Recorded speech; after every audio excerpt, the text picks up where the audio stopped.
聊吧，你想聊啥？知道我从哪儿来吗？专案组。啥意思？知道吗？省里下来的专案组，专门调查万海案还有矿难的。我来就是想给你一个机会，给你个自首的机会。当然，你要是愿意的话，我可以陪你一起去，把事情说清楚。说清楚啥呀？说清楚。说清楚你是陈胜龙的枪，天龙集团处心积虑的要拿万海的矿，说你是诬告他的那个人，说你为了拿万海的集散中心你是人证，就说这些。你港片看多了，我还有污点证呢，我啥人证啊？你说我是枪，我要是陈荣的枪，你有证据吗？你说陈正龙处心积虑要让矿，你有证据吗？王玉，我都能查清楚，你觉着专案组查不清楚？我警告你，不要心存侥幸，也不要抱任何幻想，明白吗？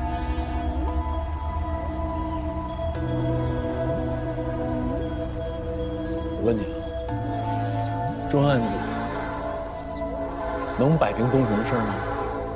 专案组能扳倒陈胜荣吗？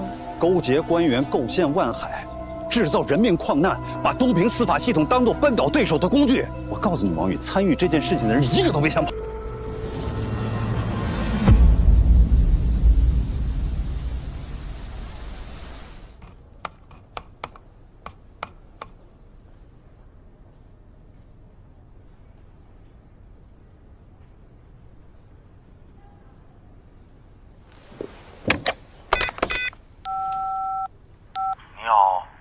面壁思过呢？你也知道今天自己表现不好啊，怎么问着问着还能急眼呢？这是一个老警察干警应有的风范吗？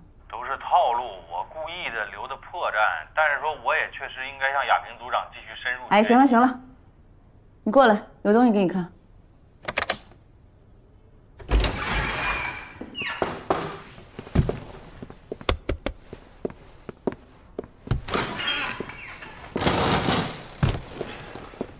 好好看看，陈胜龙曾担任业务经理的大成矿业，就在万海的万川矿业隔壁，紧挨着。哦，不夸张的说啊，在地下挖条巷道，一不留神都能挖到隔壁去。还有啊，13年前，万海收购了大成矿业，他的矿才有了现在这个规模。最蹊跷的是，万海收购大成矿业，1分钱都没有花，平白得了个矿，这里面大有文章。啊，当时这个矿主叫于天成。对，他转让了矿之后就离开东平做生意了。就在这期间，陈胜龙成立了天龙集团。好好看看日期，协议签署日期。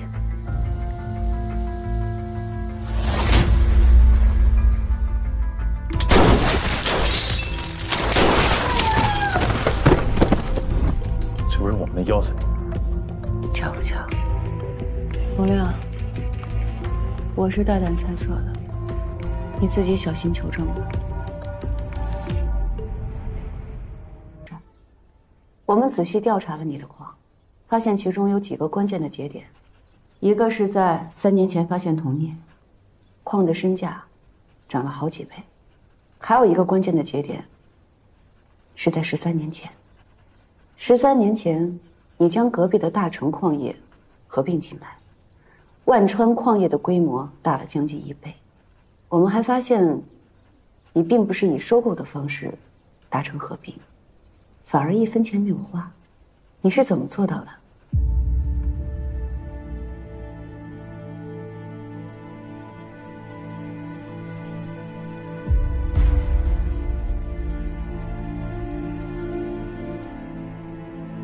当时他们设备不行，再加上经营不善，所以就转给我了。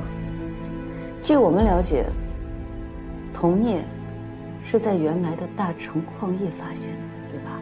领导，那矿洞底下呀纵横交错的，具体在哪儿发现的我也不清楚了，反正是我们家矿吧。好，还有一个问题，陈胜龙，他在13年前是大成矿业的业务经理，而且做得相当不错，在那儿待了好多年。这么多年你们就没有见过吗？你也说了，他就是个业务经理，他放不上桌面的玩意儿，我有必要认识他吗？他现在要收购你们家的矿，这个事情你不会不知晓吧？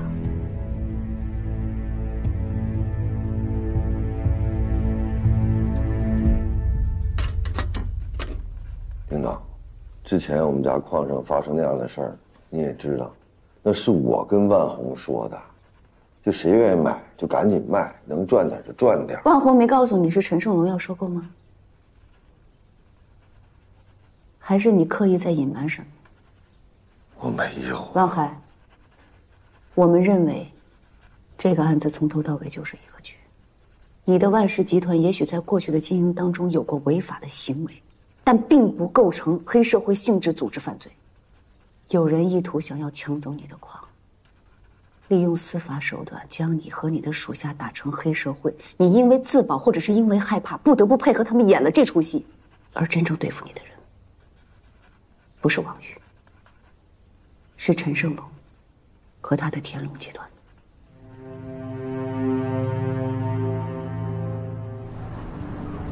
13年前，万川矿业旁是大成矿业。大成矿业是谁的呢？于天成。哎呀，这俩人为这沓资源争来争去，不是你打我，就是我打你，打打杀杀。终于于天成急眼了，让人拿着枪进去突呗，死俩。你爸明达跳窗跑了。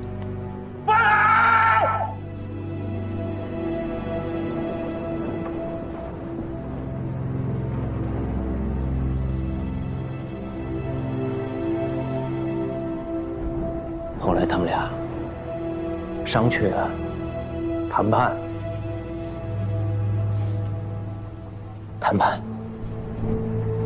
把大成矿业给了万川，1分钱没花。你的大成矿业无偿转让给万总，这件事情到此为止，不再追究。于天成从此远走他乡，永远离开东平。所以兄弟，你说这矿挖了13年了，死俩人，这矿它就是你一家的吗？领导啊，你就别逼我了。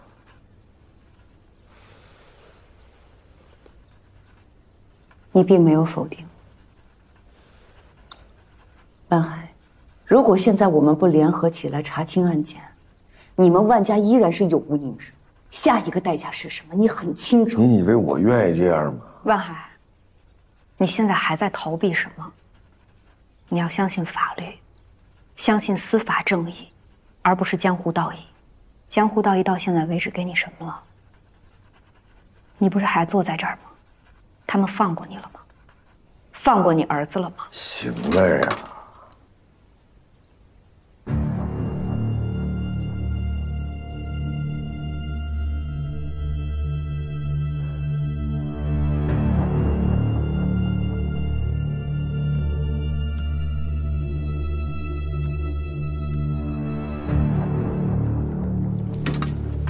领导啊，您刚才讲那些故事啊，特别精彩。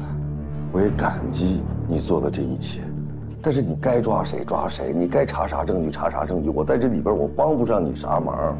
还有你别搅和了行吗？你闺女现在谁带着呢？你闺女现在谁带着呢？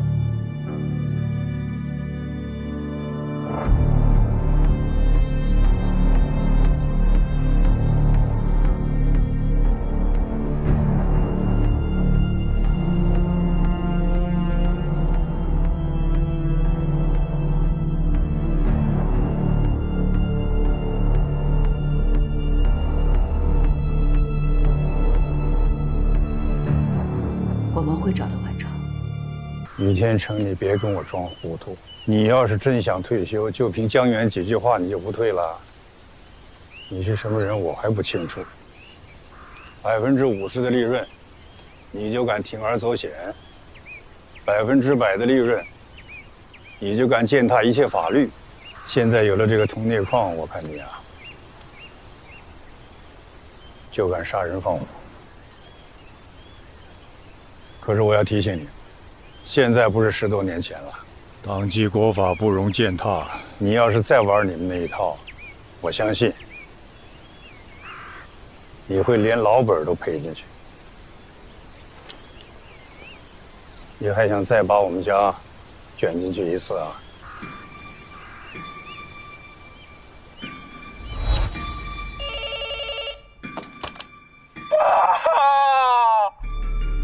我出事了！我出事了，妈！我开车撞死人，怎么办啊？你个混账东西！你哪来的车？啊！谁让你开的？喂，我于天成。你儿子把人撞死了，醉酒、无照，再加上撞死人，江书记，这至少也应该是7年吧。我们现在在平南大道，您赶快过来吧。我还没有报警，你现在过来，江书记，人可以算是我撞死的。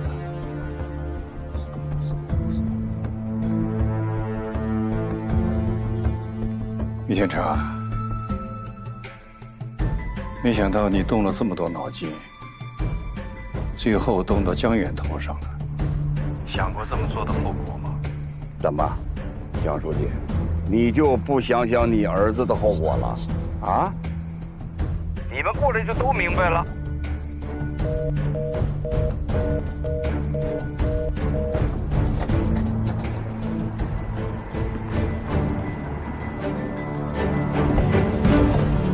江书记，经过调查，肇事车辆的司机不是江远，您可以现在就走，后续需要配合我们再做个笔录。去，慢点。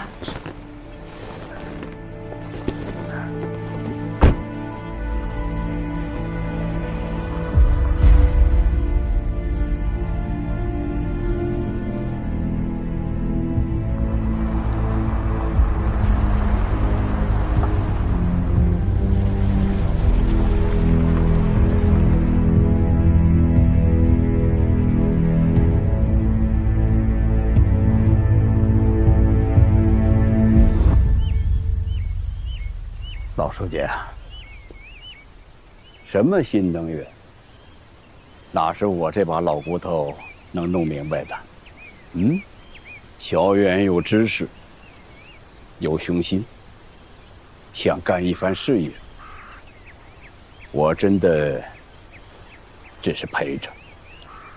还有万海的那个案子，你就是让我绞尽脑汁，我也想不出这种点子的。我的儿子我了解，要是没有你在背后煽风点火，他能这么干吗？他是让你给利用了。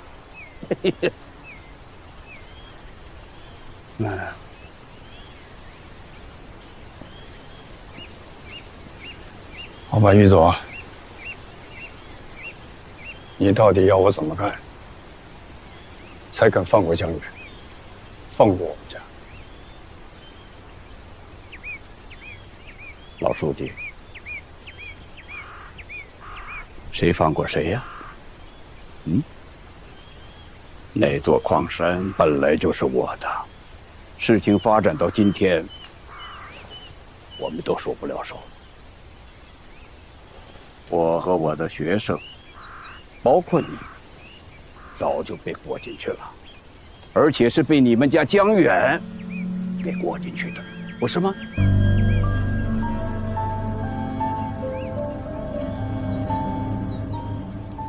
实话跟你说吧，江远在3年前就开始布这个局了。你那个儿子，你真的了解他吗？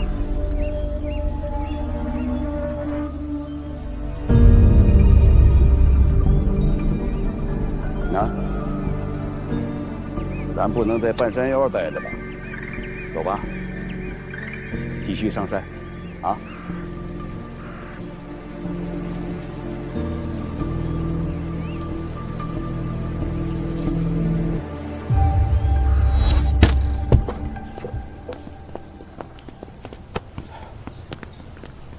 江书记，你可是真够狠的，就这样把我赶出东平了吗？你可以不接受啊，但是你要搞清楚啊，这件事情只有我能帮你，否则你就是杀人犯。监狱和离开东平，你选吧。我可以接受，但是你必须再帮我一个忙。别得寸进尺啊！开江那人叫王大有，我把他当儿子，你必须帮我把他捞出来，这样我马上就离开东平。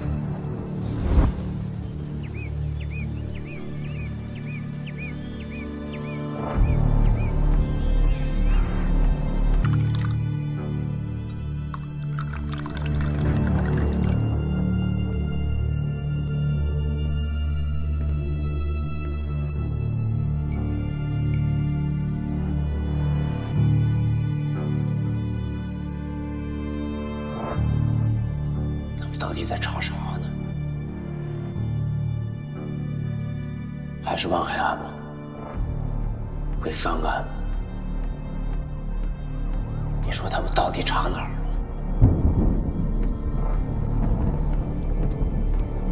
能查到我吗？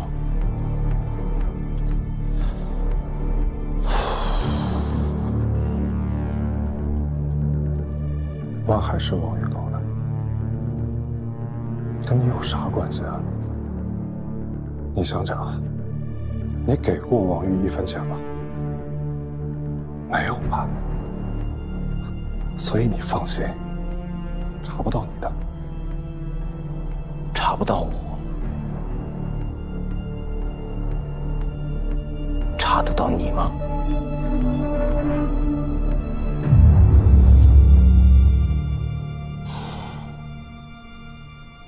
龙哥，你还记得你第一次找我来，跟我聊万海这件事情的时候吗？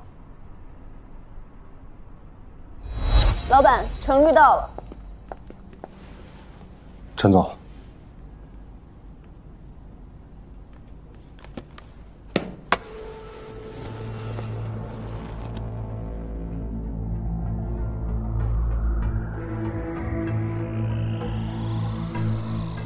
我能信任你吗？陈总如果不信任我，就不会这么问。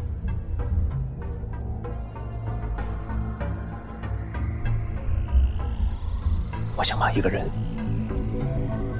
或者一家公司彻底打垮，你能帮我吗？什么人？什么公司？不可以有任何隐瞒。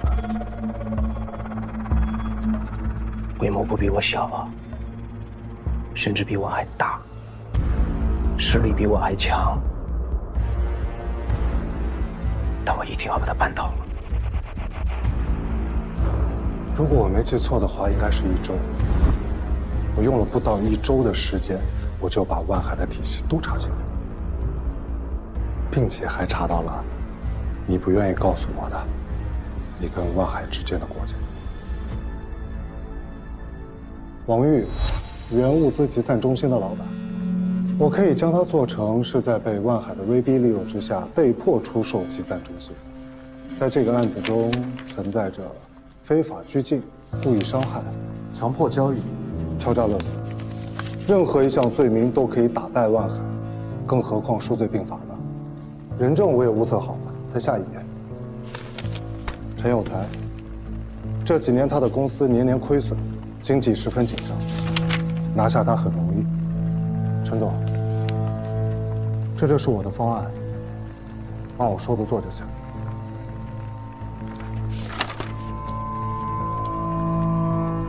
张律师，告诉我，你想要什么？陈总说的是真的吗？张律师，我希望你能诚实的告诉我，你想要什么。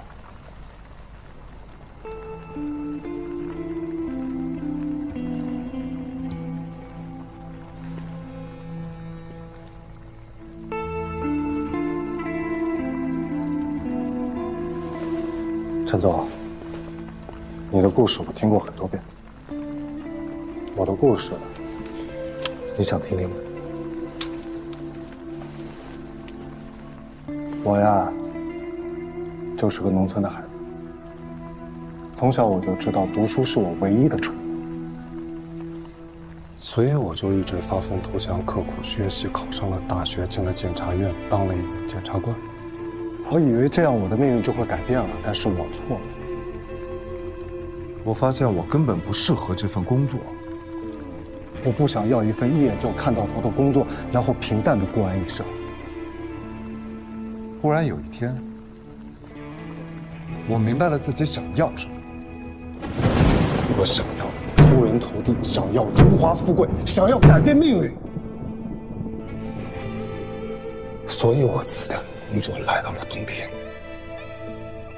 遇到了你，龙哥。你是我的伯乐，是我的贵人。跟你这段时间，我无比的相信我跟对人了。我今天把话撂这，他们查不到你的，但他们很有可能会查到我。即便他们查到了我也会尽全力保证你的安全。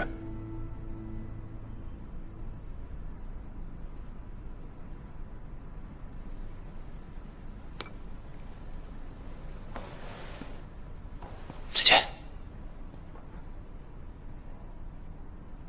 回去的那份合同，天龙集团的股权比例，随便填。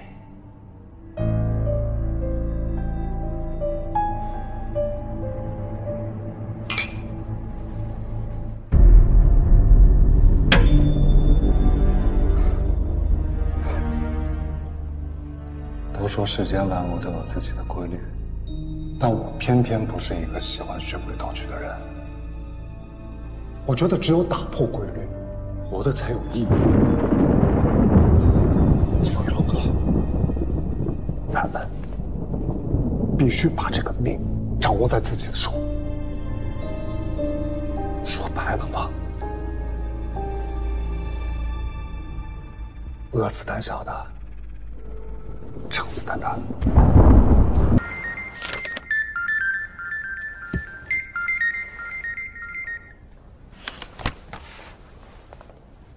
喂，亲爱的小姨，你怎么上班时间有空给我打电话呀？我跟你说个正事儿啊，那个江源你还记得吗？江敏他弟弟，老书记儿子，我让他找你去啊。他不是在国外吗？回来了，这不要创业吗？他公司的资质啊，我看了，各方面还都不错。你呢，能帮就帮。对他那个公司的名字，我看一下，是原力新能源科技集团股份有限公司，记下来了吧？新能源，他也要做新能源啊？对呀，说是要依托咱们东平的铜镍资源，要做新能源汽车。他的工厂用地规划也都批下来了，正好就在你们开发区的洪家村，所以我让他找你。洪家村，规划已经批下来了。小姨，你确定吗？确定，我都看着那预审通过文件了。洪家村地块的土地使用权我们已经申请提交了。如果您要是有空的话，您就帮我们催一催，因为之后我们是要在那儿建电池厂的。喂，喂，啊，我听着呢。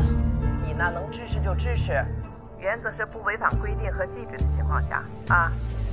哦，好的，我知道了。我后面还有个会，我先挂了啊。大娘，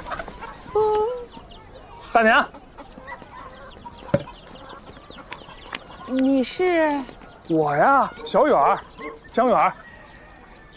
哦，我想起来了，想起来了。哎呀，小远儿，哎，你不是在国外的吗？我回来了，我专门来看你们的。啊？哦，我大爷呢？哦，在屋呢。啊，在屋呢。老头子啊，快！大爷，你看谁来了？哟，快！这是，哎呀，小亮的小舅子。哦，江远儿，哎呦，好久没见，好久不见，刚从国外回来。来啊，走，我们走的。哦，家里来贵宾了，这阵仗真大呀，真气派，一看就是贵宾。江远儿，小亮的小舅子。哎呦，江总，幸会，仪表堂堂啊！哎，老杜，搬个东西磨磨唧唧的，帮着搬东西，你自己来就行了。你搬东西又送礼干嘛的？来，太客气了，记录美好生活。也行了。哎，进屋。这会儿啊，把这些东西啊给乡亲们分一分。哦，好。远儿，你们进屋啊，好的，嗯。哎呀，先别拍了，你也够了。好，你看，哎，他们都说好吃，我特意给您带的，说对老人好。怎么样？这次打算在这儿待多久啊？这次呀，我可能就不回去了，而且呀，咱们呢可能会经常见面。哦，什么意思？其实我这次回来吧，是有个项目，关于新能源的。咱们村不是有块地批成工业用地了吗？这块地啊，我们准备把它给拿下。啊？闹了半天，增地的事儿跟你们公司有关？对呀，我跟您说啊，这事儿要是成了啊，咱们村的那经济那就是蹭往上涨，还能解决很多就业问题呢。要不早说呀，早知道的话，你知道吗？那个村委会啊，3番5次让我去征求意见，我都没去。是吗？要知道你跟咱们这个征用有关系，我是一定要到场支持。哎呦，有您这句话就够了。我跟您说实话吧，哎，我这次来呀，其实呢是有点事儿，想求您帮帮忙。你尽管说。是这样，这块地呀，确实是批给我们了。但是我想啊，咱们村这么多人，然后这事儿其实我们介入的有那么点晚，肯定会有些不同的声音的。我觉得呢，有什么事嘛，大家就坐下来谈谈嘛。你是说这件事啊？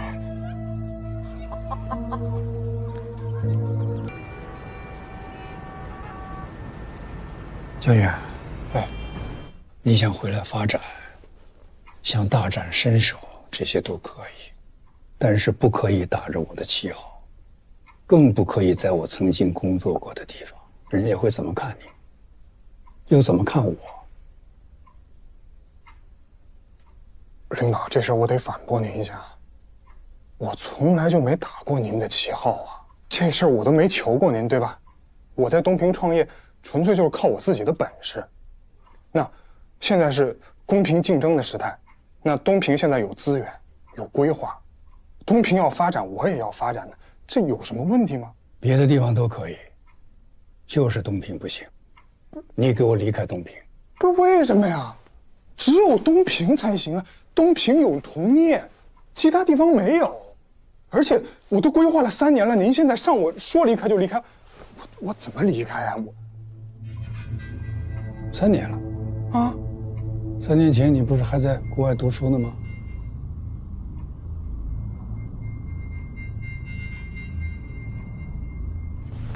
领导，这事儿我得跟您捋一捋啊。是这么回事儿，咱们东平发现的这个铜业矿呢，其实就是羽天成之前那个矿。你说哪个矿？就是羽天成之前那个矿。你要的矿批下来了，去办手续吧。感谢江书记，太谢谢了。记着啊，我们之间两清了。江书记，我知道你在心里怪我，但是发生了这样的事情呢，我心里也很难过的。于天成，别以为我不知道你打什么算盘，我没想到的是，你竟然对我儿子下手。江书记，我是完全感同身受的。你儿子小远现在是出国了，可是我的学生不，应该也是我的孩子。他现在还在监狱里蹲着呢。这件事情会跟他一辈子的，他的人生谁来替他负责呢？走吧。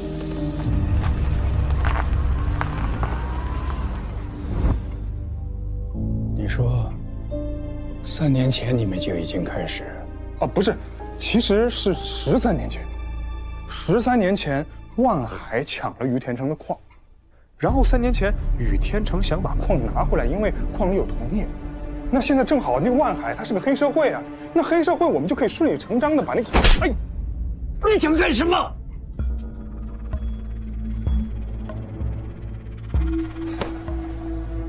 黑社会？万海是黑社会，还是于天成是黑社会？你知不知道于天成是个什么样的人？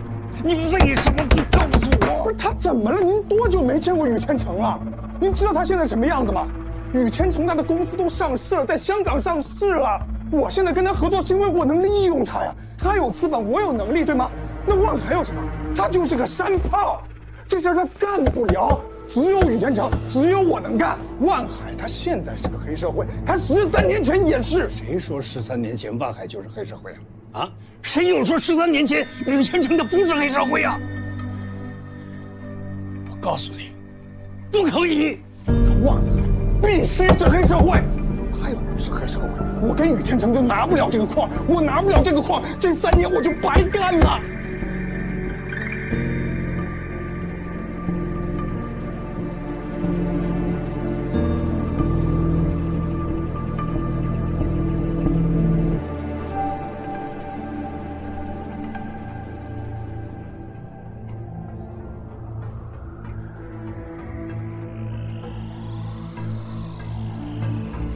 爸，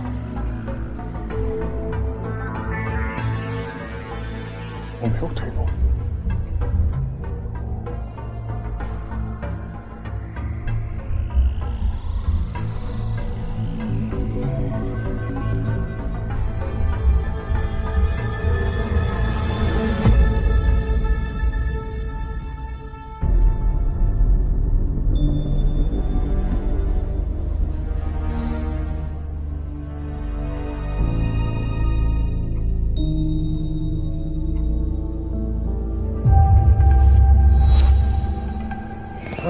你们愿意待就在这待着吧，我就一句话，这事儿没完。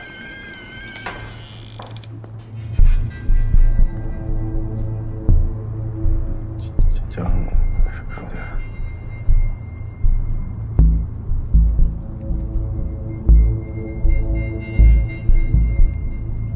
我知道你们两家有一些误会，矿山之间有争斗，这个常见。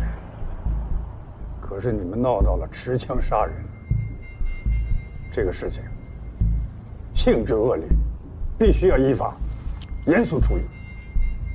考虑到你们两家都是市里的支柱企业啊，政府也要保护企业的发展，冤家宜解不宜结嘛。我今天来的目的啊，就是争取把这个结给解了。这样啊，于总。你的大成矿业无偿转让给万总，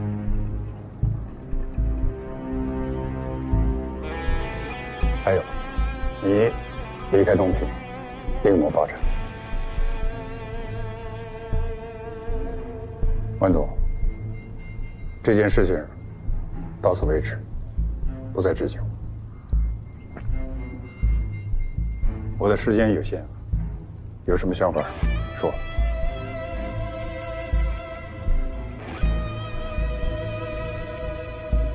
那就这么定了。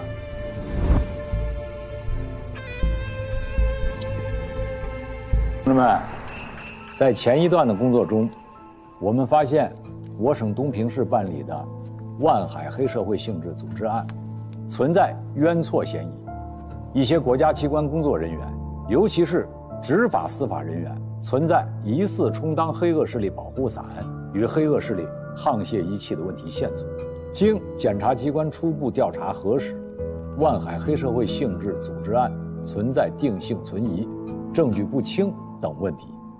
案件办理期间，出现了检察官死亡、工人失踪、掩盖矿山事故原因等事件，存在严重的刑事犯罪、执法司法人员职务犯罪、国家工作人员贪腐渎职等犯罪嫌疑。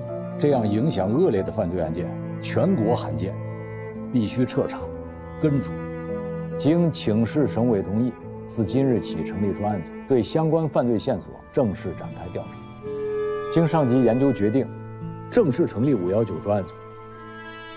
专案组将由海东省扫黑办督办，海东省检察院指挥协调，海东省高级人民法院、海东省公安厅配合。办案组从省检察院、江南市公安局各抽调部分干警组成，以专案组的形式联合办案。今天，江南市公安局副局长刑侦支队宋彦川支队长带领江南市公安局的同志们前来出席会议。我代表省检察院向参战的同志们表示热烈欢迎。在此，我宣布，519专案组由省检察院专委、第11检察部主任孙向群同志任组长，负责专案工作中的指挥协调；省院第1检察部主任郑亚平同志，第11检察部主办检察官，也是3级高级检察官洪亮同志，以及江南市公安局副局长宋彦川同志任副组长，负责一线的指挥。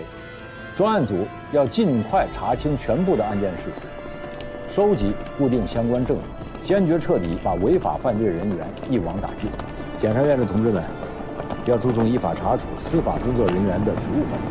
现在，我通报省纪委监委的决定，对于办案中发现的国家工作人员的贪贿、渎职犯罪线索，交由专案组一并查处。公安的同志们，除了要发挥侦破案件的特长之外，还要重点打击相关的刑事犯罪行为。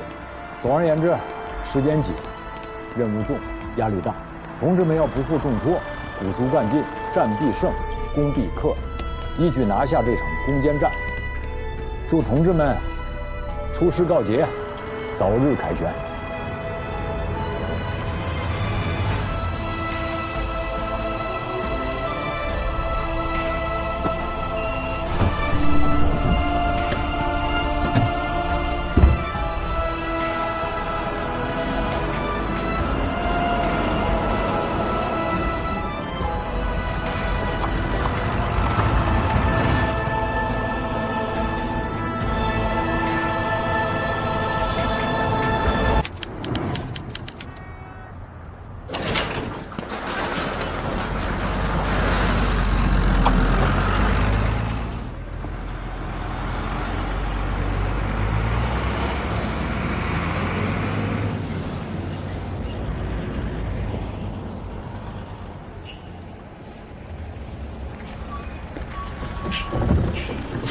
你好，郑组长。老曹，小哥辛苦了啊！亚兵组长。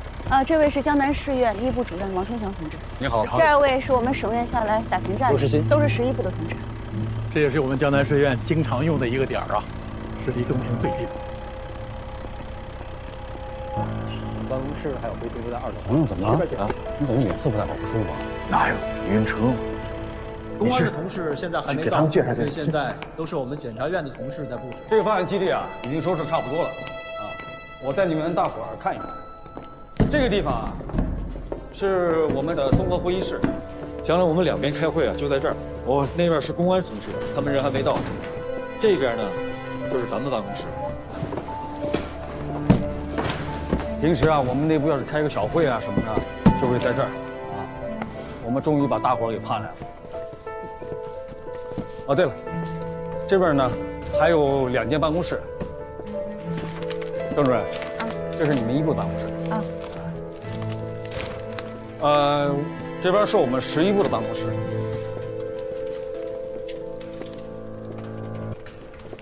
哟，哟，这房间够大的呀！洪亮，怪不得你们11部过来打前站呢哈，感情是为了占这么好的房间是吧？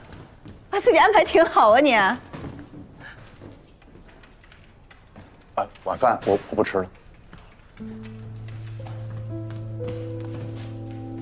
我先带各位去看一看审讯的地方。你们是？我们是检察院的，现在依法对江红军家进行搜查。是我们家老江出什么事儿了吗？谢谢。所有地方不要有遗漏，检查仔细，快。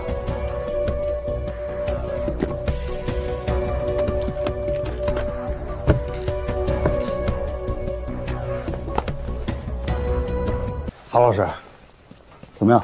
什么都没发现。没有。没发现。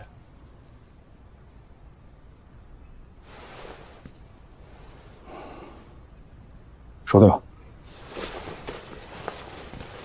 不好意思打扰了。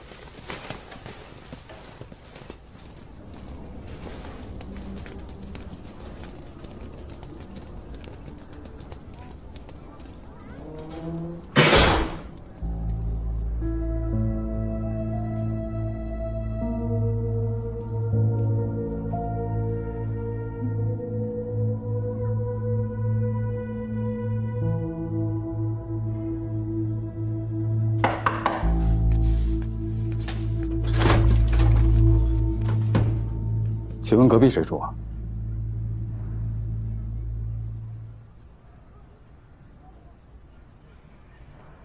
隔壁谁住？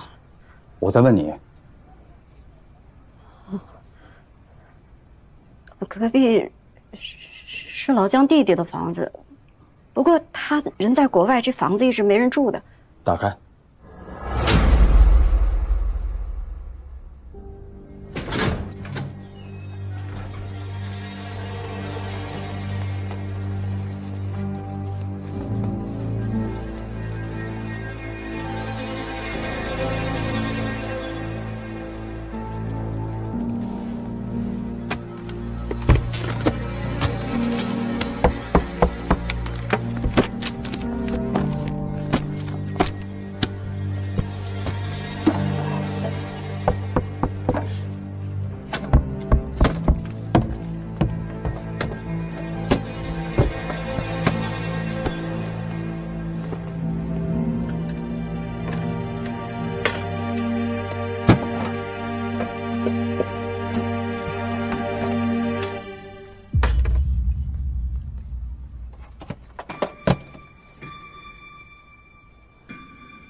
小张，哎，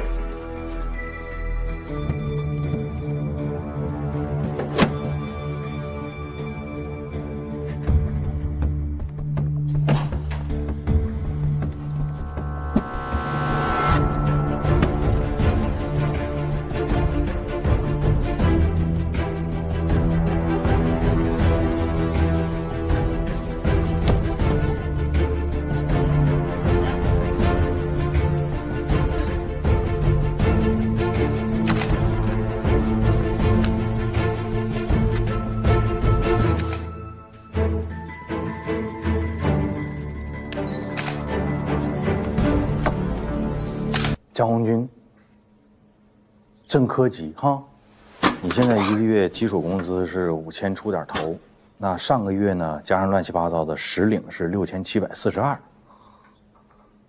按你自述，孩子上学，老婆无业，好像你家也没有其他产业，也没有房产在租，所以全家就指着你的工资。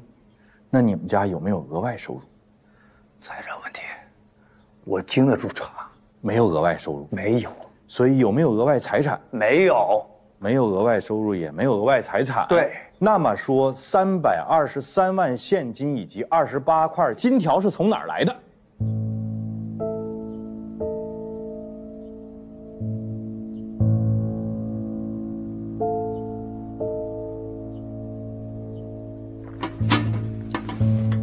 拼了！我弟弟，他在国外做生意，那治安不好，他挣的钱放到国内，那些钱都是在他家的，在我弟弟家。我刚才哪句话说是从你弟弟家发现？陈正龙，哟，陈正龙，王主任，什么事儿电话里不能说，非得来一趟。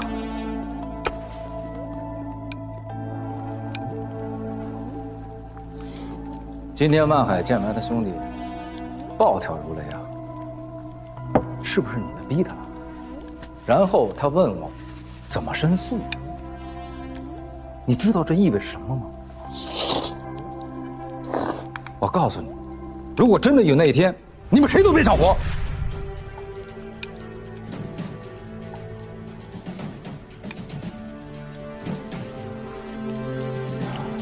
我来呢，就是想提醒你一下，这事儿该怎么办呀？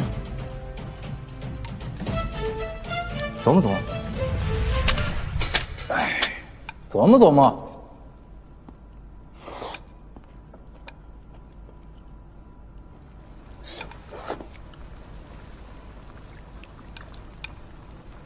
我之前让你办的那件事儿，办好了。美金账户，新护照。嗨，还挺像样。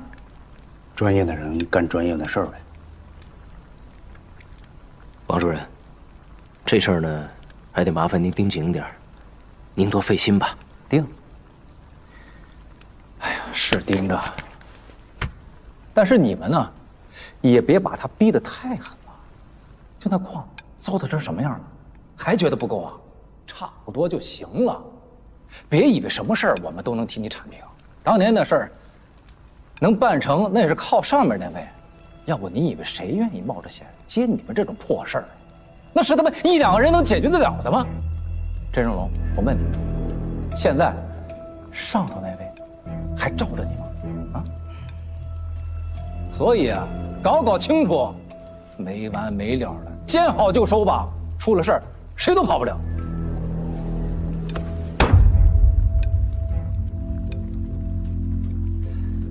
你什么意思啊？你跟谁俩？你会好好说话吗？怎么了？你的小命都是我救的。王大有，为什么今天改名叫熊磊？心里没数啊？我从王大有变熊磊，让你白干了，钱你少拿了，卖你面子了。我跟你说哈，怎么的？我见着你我都不愿搭理你，没完没了的事。给你个机会，来，现在咋的？来这儿来！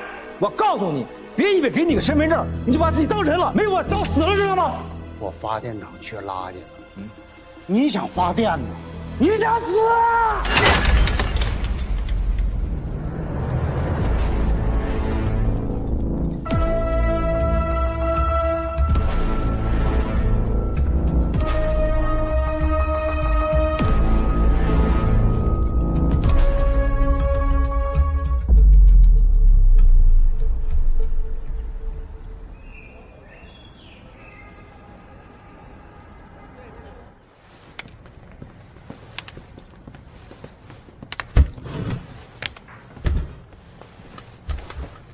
各位看一下啊，今天是我们专案组成立以来第一次实施抓捕。我们首先请洪组长给我们大家介绍。那我先向各位介绍一下基本情况。经过这几天我跟几位同事的摸排，我们发现目标人物基本的行动还是很规律的，尤其是工作人，他会在每天早上7点10分到7点15分这个区间。会出门送孩子上学，他们家到学校大概需要20分钟时间。由于学校门口不让停车，他通常会把车辆停在学校斜对面的马路边上，然后走路送孩子上学。大概5分钟之后会返回车辆，然后开车去单位。那接下来我向大家宣布一下，由洪组长和法警队胡志南队长共同制定的抓捕方案。首先，我和小张去目标人物家的地下车库进行蹲守。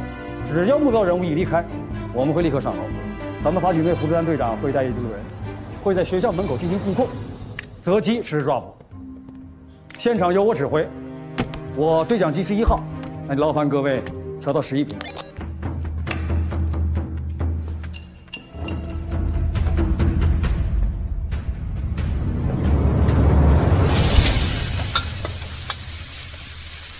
这些忙的一直没时间问你，那个房子退了吗？长大想学什么呀？学法律，当检察官。任俊呀，哎，你儿子说长大要学法律当检察官啊啊！对的，咱不能学那个啊！你看你爸回到家了，还满脑门子官司呢。跟姑姑学，当记者。来，心事重重的，有事儿？哎，也没啥事儿，就是这两天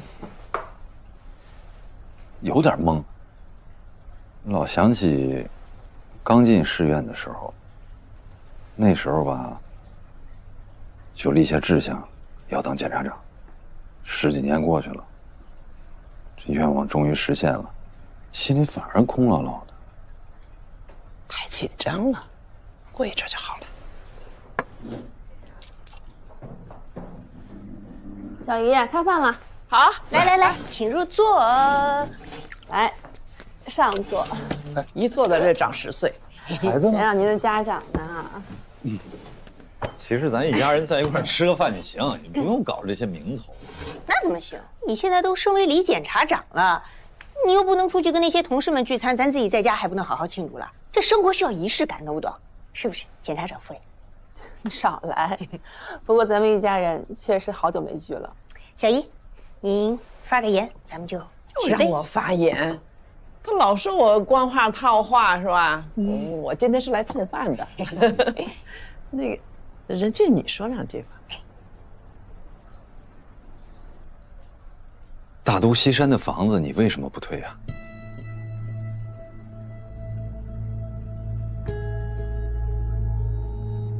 李仁俊，你啥意思啊你没完了是吧？我不是跟你说过吗？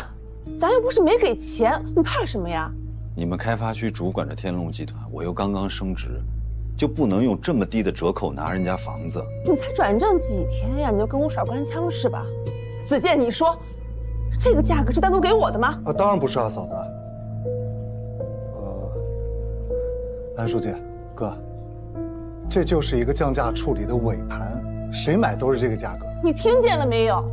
别人买也是一样的，凭什么不能是我？别人都能买，就咱们不能买，凭什么呀？任俊说的对，谁都可以买，你不能买。小姨，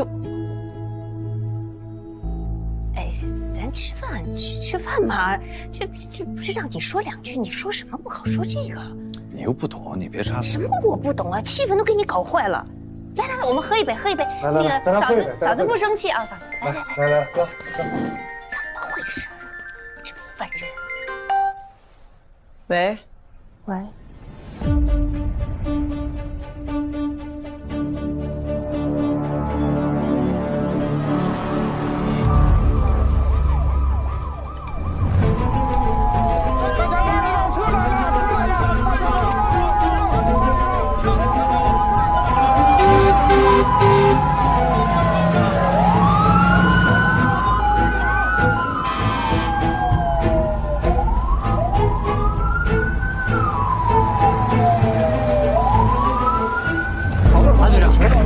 来多少人？来了30人。矿井里面什么情况？现在是灌楼调研，还有多少人？现在了解情况是15人。你们救护车来了多少？目前来了5辆，不够，再调。跑得出去。矿长，现在正在帮着处理，去忙他跑。哎，绳索人顺着绳索能下去，绳索也下不去。怎么回事？这个矿，你已经疯了吗？偷着去。哎，王书记来了。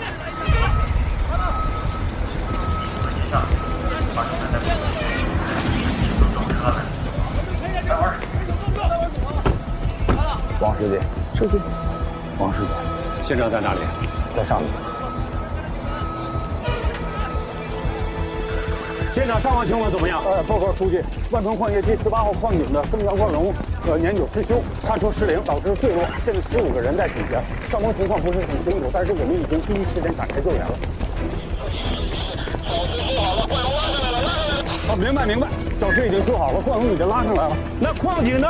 有没有安全风险？我们已经查过了，除了升降灌龙，其他地方都安全。法定代表人呢？法定代表人正在寻找，赶紧找到之后，好，马上控制起来。好的，要不惜一切代价把人救出来。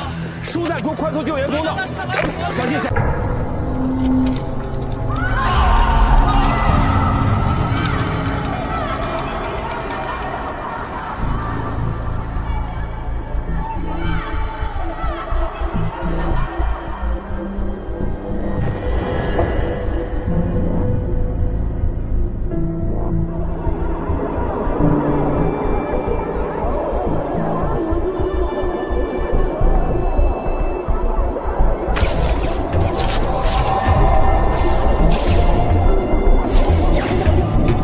同志们，事故发生后，市委紧急召开常委会。今天把大家召集来，就是要传达常委会的精神，对下一步的工作做出安排。刘运同志，你介绍一下目前的伤亡情况。7名受伤矿工已经脱离危险，6名重伤矿工仍在抢救，有2名矿工在救出时已失去生命体征。事故处置核心是伤病员，后期医疗工作这一块，刘运同志你一定要盯好。好。叶武同志，事故原因确定了吗？根据调查，初步判断是这个矿井的升降灌笼牵引系统出现老化，存在安全隐患，导致载人升降梯从小到大，你都没伤过，你当着他的面伤我，你是在扇你自己的脸吗？听好了，从现在开始，什么都不能碰，矿不能碰，地更不能碰，一切由我来决定，知道吗？要是我特想问问你，我要是没这么一出，是不是我们干完所有的活儿，您就一脚把我给踢开了？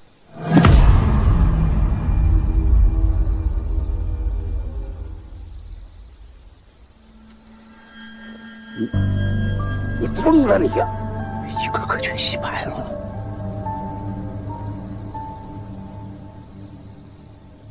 就我们黑人，给你们干黑活。老师，是不是在你心里面，我一直就是一个洗煤的呀？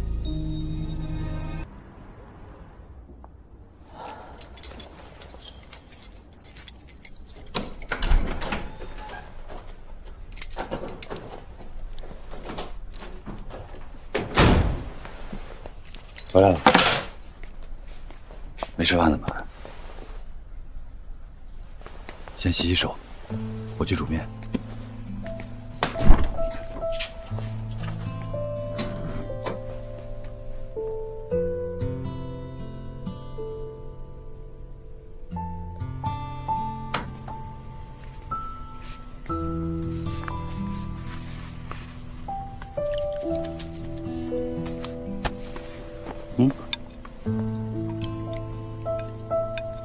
好了，沙发上等着，一会儿就好了。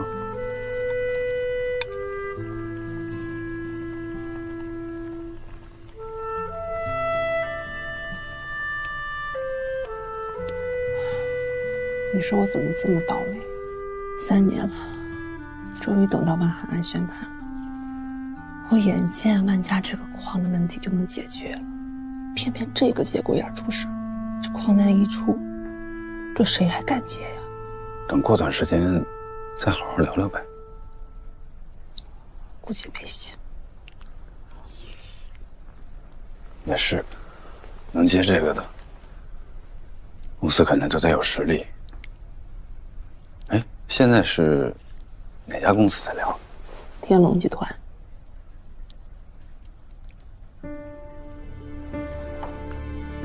天龙集团，就是子健他们老板，你也见过呀。可惜了。哎，你们跟天龙集团是什么时候开始聊的呀？有兴趣啊，我当然感兴趣啊！只要刘主任和开发区管委会的领导能支持我们，我们可以做任何贡献。你那个万海案开庭以后，有一次我们见到了，聊起来了，他还挺感兴趣的，挺想接的。合作，我不敢，要么就全卖了。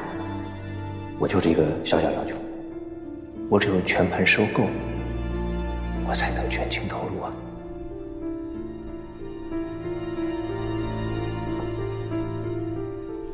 你怎么了？你这个面挺好吃的，可我真有点吃不下。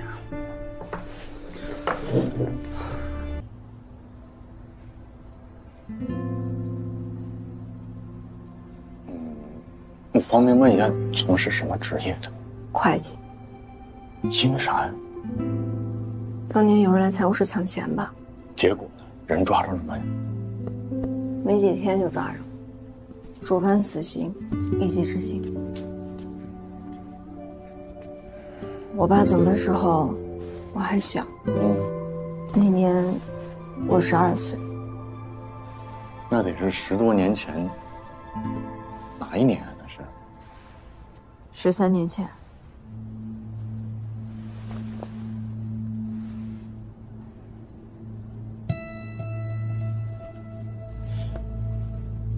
小杨，我方便问一下，说你爸那个时候生前是在哪个单位财务室？万川矿业，就是万海的那个矿。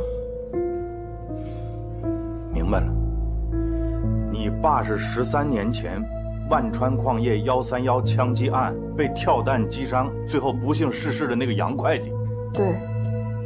所以老乔到你家是来看你爸来了。还是他来问这个案，这个案子是铁案呐。乔振兴主任在这儿，他还跟你说啥了？那天，他就上了一炷香。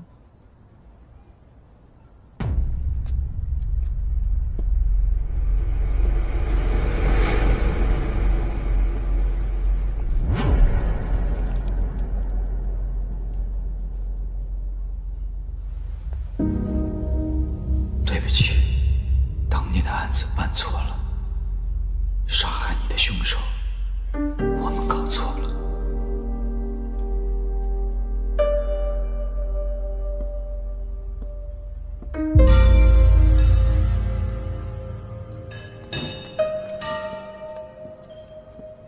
乔主任，乔主任，你把话说全了。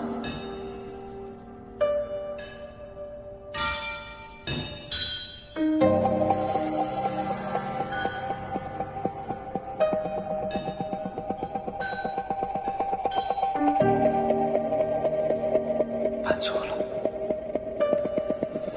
办错了。后来他专门给我打了个电话，让我不要把这件事情告诉任何人，尤其是景峰。他说他还会来找我的，后来就死了。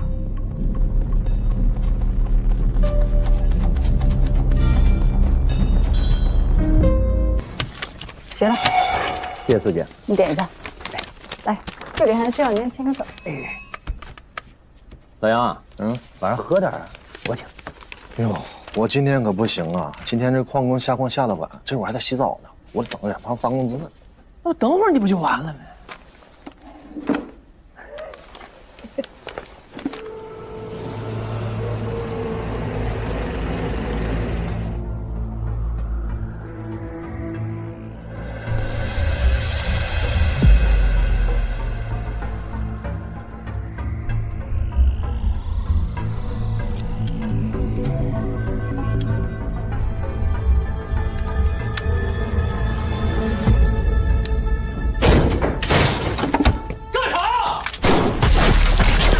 根据公安机关的调查，犯罪嫌疑人孙一虎和王大勇都是无业游民。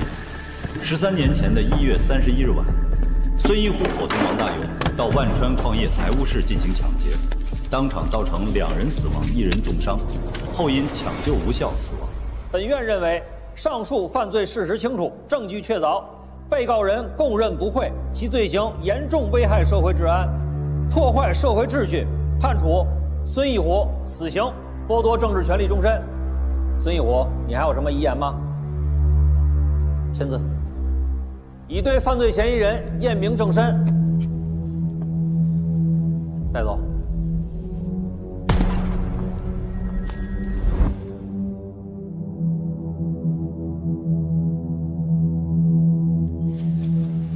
对不起，当年的案子办错了。孙一虎可能不是主犯。姓龚，他咋不姓母啊？自己的爹妈都不认，你去问他是不是姓孙？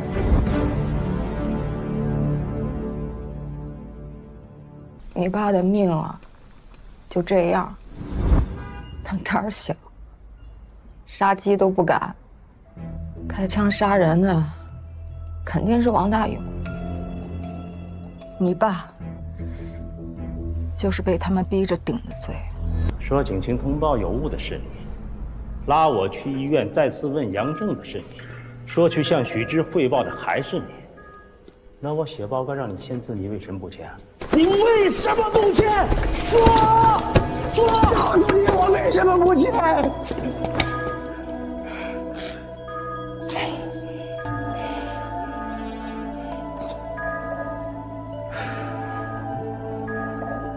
我告诉你，我告诉你，杨正死了，我不相信，我就到医院去看他。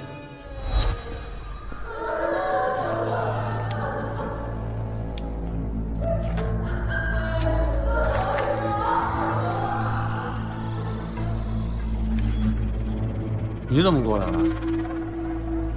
啊，对，许师跟我说了，说杨正证词有病，情感漫感都能问问情况。杨正还是死了，太脆。最近表现的不错呀，挺积极的。哎，兄弟，咱刑侦是不是缺人啊？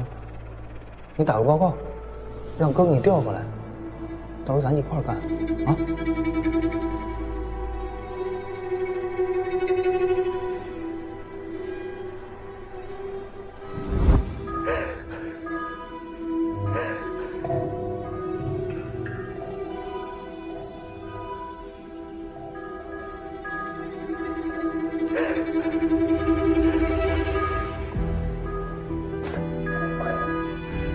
跟你们说实话，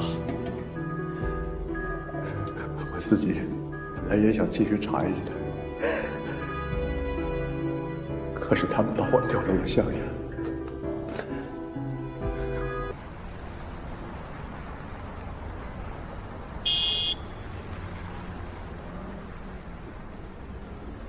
李仁俊，咱民主一点，能不能听听其他人的声音？哪怕只有1%的可能，他万一就是了呢？这后果责任你负吗？啊，你能承担得起吗？你给我讲后果！哎，你告诉我131案是个什么案子？是个震惊全市乃至全省全国的大案要案。哎，咱们除了考虑法律效果之外，是不是也要考虑一下社会效果跟政治效果呀？老百姓怎么期待这个最后办案的结果呢？还有，蓝检把这个案子交给咱们3个人，为什么？组织和领导对我们有什么期待？枪案必破，从快从重，明白吗？现代司法最讲究的证据，证据这有啊？怎么没有？什么证据？谁说没有？这没有必要。整个楼道都成了你们3个吵吵，不像话！这是检察院，又不是菜市场。我过来宣布一下领导的意思啊。由李仁俊同志担任这个案子的主办检察官。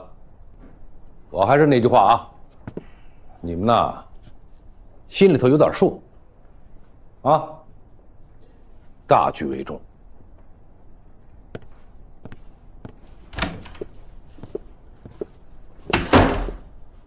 哎，你们俩要民主是不是？好，我们投票，好吧？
洪亮，哎，在，告诉你那个朋友，对这种问题一定要摆正姿态，还是要客观地面对案件。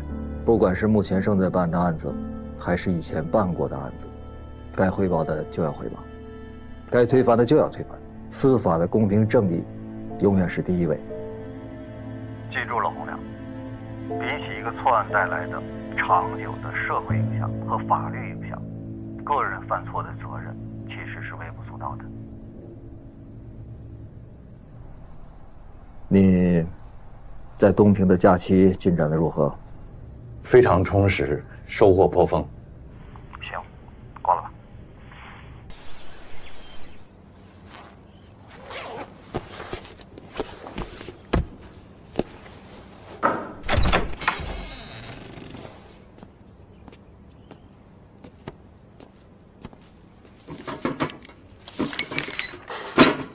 谢谢啊。万海，我是东平市人民检察院办公室主任郭文博。幸会。这位是呢，我们东平市人民检察院。认识。法庭上是他给我念的起诉书，那家伙那么老厚一摞子，辛苦您了哈。你说能让李大检察长给我当公诉人，你说我这是何德何能，三生有幸哈。二位今天咋到我这儿来了呢？是想看我改造的如何，还是回访啊？你说要不然人家能当上检察长呢，任劳任怨。万海，注意你的态度。是，报告领导，那个我在这里边积极配合改造，接受教育。我减刑的事儿是不是有眉目了？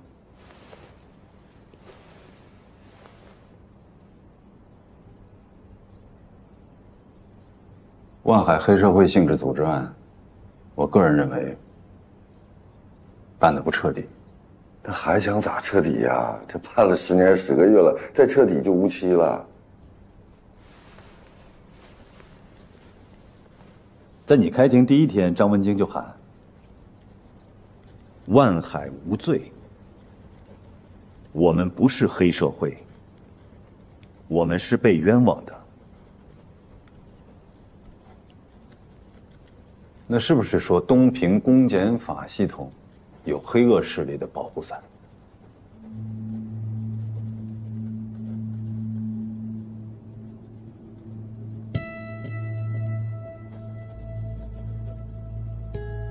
？2年，2年你都没有认罪，可乔振兴被撤下来之后，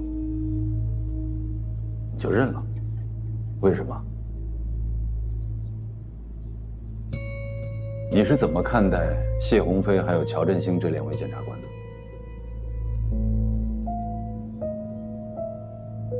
您瞅您问的这2位，如果我没记错的话，他们应该是你的团队的人吧？那他们是什么样的人，您应该比我更清楚啊，问得着我吗？乔振兴是个什么样的人，我不妄加评判。但是我觉得这个人挺蠢的。如果说他是保护伞的话，能把自己保护死了，那也挺绝的。张文京，说句实话，是乔振兴检察官和张文京替我讨了2年的公道。一开始我是相信司法的公平正义的，所以我才扛了2年呢。可后来呢，乔振兴给换了。换成了您刚才说的另外一位谢鸿飞检察官，他觉得我这案子拖的时间太长了，跟我说能不能换一位律师。我说我律师挺好的，为什么要换呢？他没搭理我。没成想过了几天，张文京也就是我的律师变成了黑社会同伙了。再没过几天，乔振兴死了，震撼啊！李检察长，不得不服啊。咱再说回来，谢鸿飞检察官，人家也算是苦口婆心了吧，跟我讲法律、讲公平、讲正义。我想讲的是啥呀？后来搞明白了，交换吗？只要我认罪伏法，他就能帮我立功减刑，互惠互利啊！这就是你们口口声声说的司法的公平正义。为什么？上次不是说了吗？我要复盘。复盘？嗯。那为什么要查王玉呢？如果调取他4年的通话记录，这可是要被记录在案的呀。你走程序，我批。李健，什么理由呢？案子都判了呀。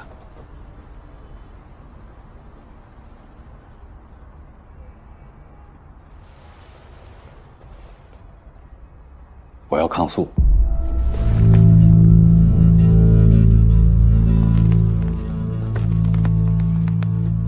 我掌握了一部分证据。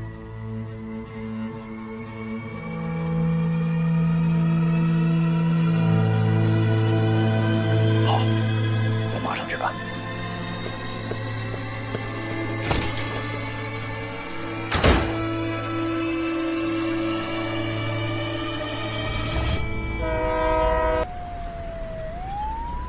那个子健，你看看这个啊，这些都是你的电话号码呀。这明眼人一看就明白，3年前你就开始跟王玉来往了，这可是万海案发之前呢。怎么办？明天一上班，我就要把这份东西交给李仁俊。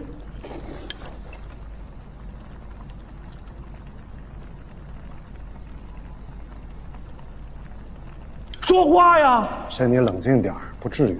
我现在很冷静。李仁俊为什么要让我查这份电话记录？他查出来之后，一定能查出王玉，查出王玉就能查出你们天龙集团，查到你们天龙集团就能查到我建鸿飞。你们俩天天都不动脑子跟着吃，你们以为案子办完了就结束了吗？幼稚！你还是做律师的，真他娘的幼稚！老谢，你有收过王玉的钱吗？这好像我收王玉的钱干嘛呢？是你们要扳倒万海的，又不是他。所以啊，到底是谁要告万海？是王玉。如果出了问题，也是找他，查不到你，查不到我的。再说了，老谢，案子查到现在，有谁敢说万海不是黑社会啊？嗯？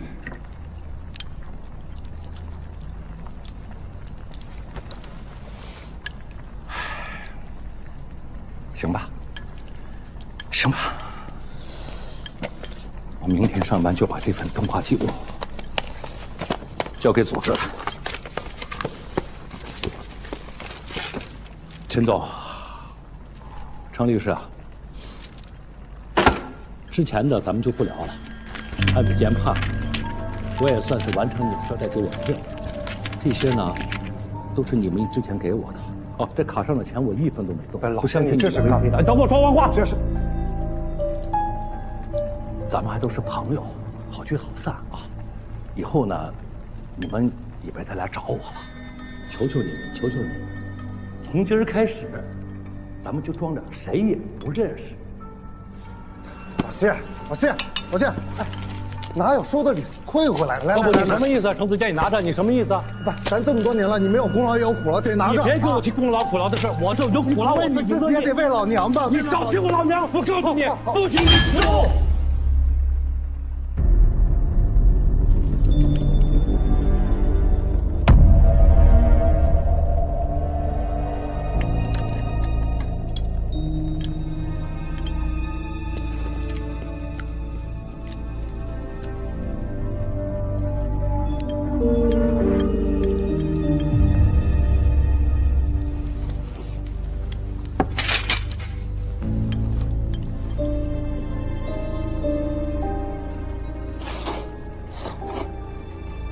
老谢，你这种遇事就躲的习惯不好啊，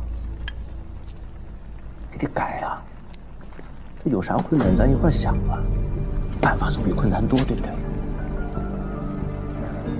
蹲着干啥呀？吃饭。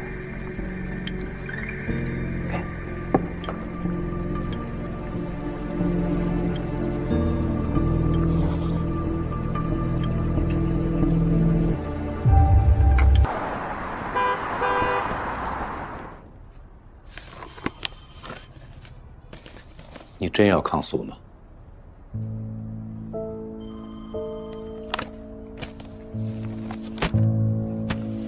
这些你看过吗？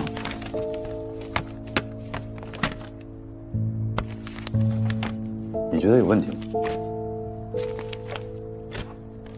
李姐，万海案已经结案了，这可是咱们东平政法系统多少人几年的心血呀！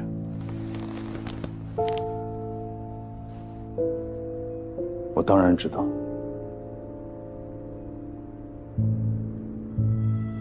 行，那我先去忙了。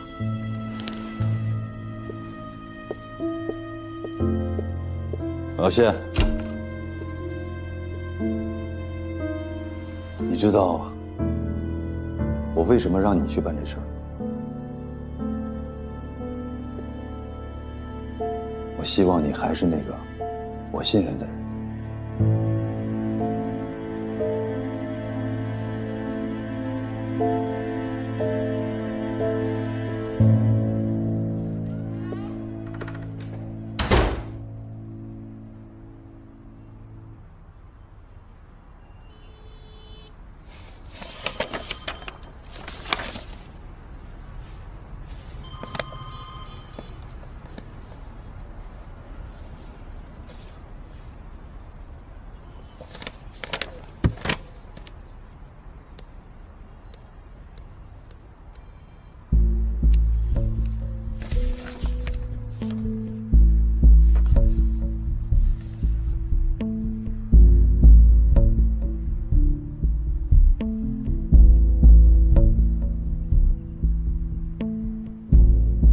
你跟老谢什么时候认识的？认识多长时间了？得有挺多年的了。你要说我们俩怎么认识的，时间太久，记不清了。没想到你跟孙局这么熟哈，万海案你们配合的挺默契。我跟孙局配合的挺好，这么多年了，互相都非常信任。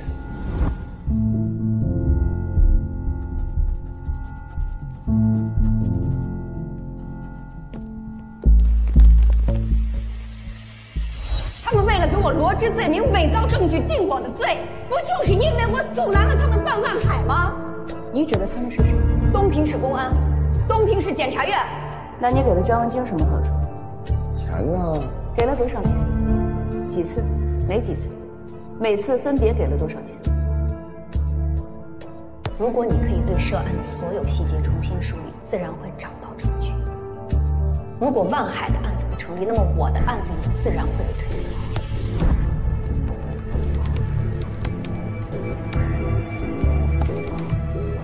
王玉举报万海根儿上是为什么？不就是因为万海侵占了他这个集散中心吗？啊，那侵占当时他怎么不说呢？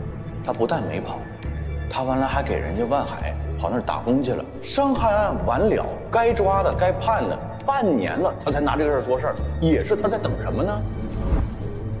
如果说王玉有问题，那就证明万海案整个这个案子能做不实诚，你自己心里有点数。可后来呢，乔振兴给换了，换成了您刚才说的另外一位谢鸿飞检察官。他觉得我这案子拖的时间太长了，跟我说能不能换一位律师。我说我律师挺好的，为什么要换呢？没成想过了几天，张文京变成了黑社会同伙了。我觉得张文京有问题，于是就让孙局去查了查，果然还真有问题。咱再说回来，谢鸿飞检察官，只要我认罪伏法，他就能帮我立功减刑，互惠互利呀。洪亮，老乔的死，起码在你心里是有疑点的，是不是？说话呀！所以呀，那天你和郑亚萍大晚上去我们家给我做工作，说省里会派车拉老乔去做2次尸检，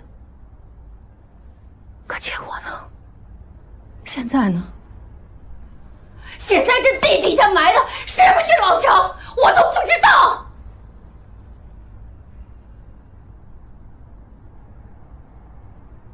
你干他干什么？你干我！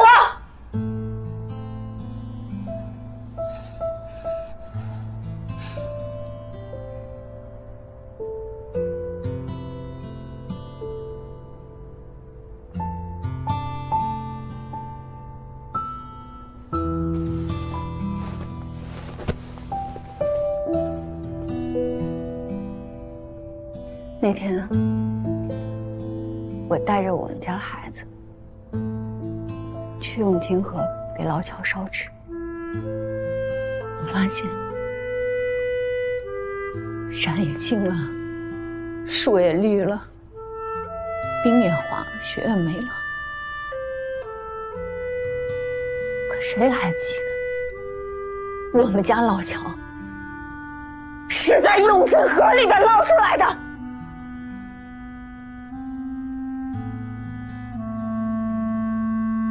万海案都已经尘埃落定了，在整个东平，谁还记得有我们家乔振兴这么个人？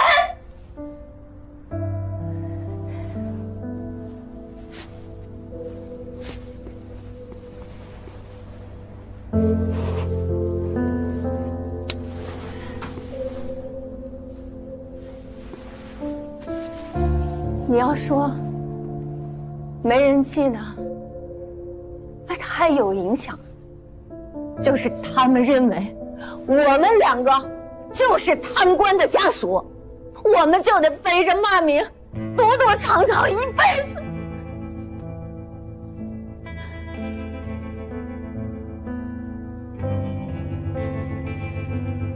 现在我工作也没了，孩子连学都上不了，我就想着我来省里，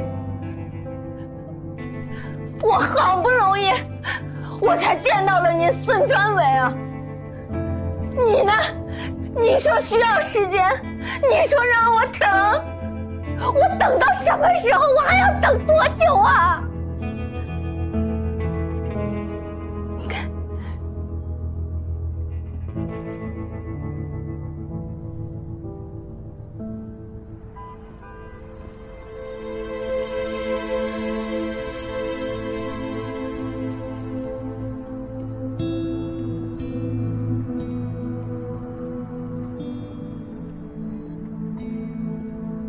洪亮，经党组研究，准备调曹野来接替你的位置。这个小曹你是知道的，业务能力很强，有担当，就是脾气有些急。移交工作的时候，你一定要多些耐心。另外，你得劝劝张怀恩，他也想调职去一部。大家都不喜欢在十一部干，看看你带的好头。忙什么呀？安抚安抚他。曹嘛，我手拿把掐，分分钟安抚到位。什么小曹？小张张怀恩，小曹是要移交工作，小张是要劝他留下来，安抚他留下来。对。回头移交工作的时候，把这个材料交给小曹。哦。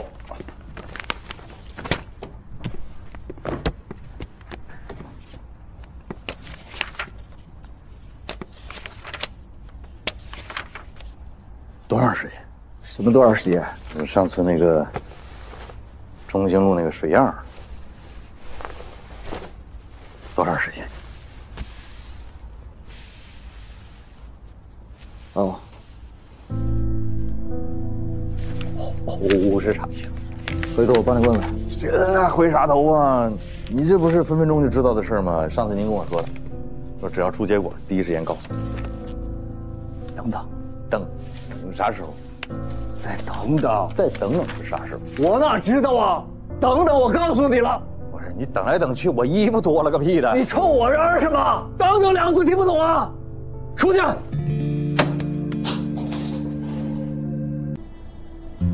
我最近就发现啊，就是我们单位有一些这个极个别的领导同志，在快这个问题上做的不是那么的到位，有点磨磨唧唧，甚至说耽误工作。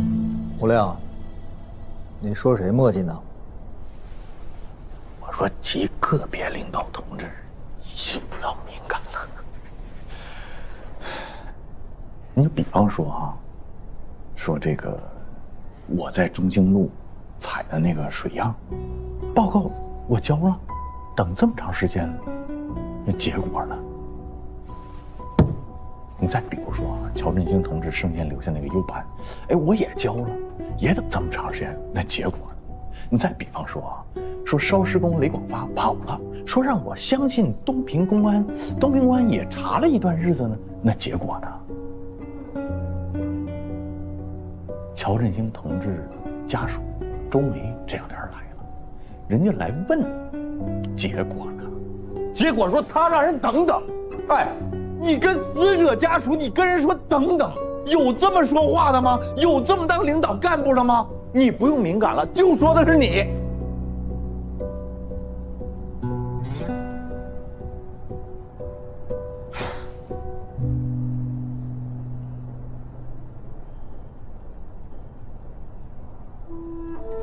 洪亮同志，刚才一连串的发问很尖锐，也很真实。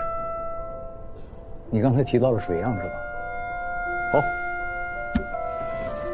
水漾在这儿。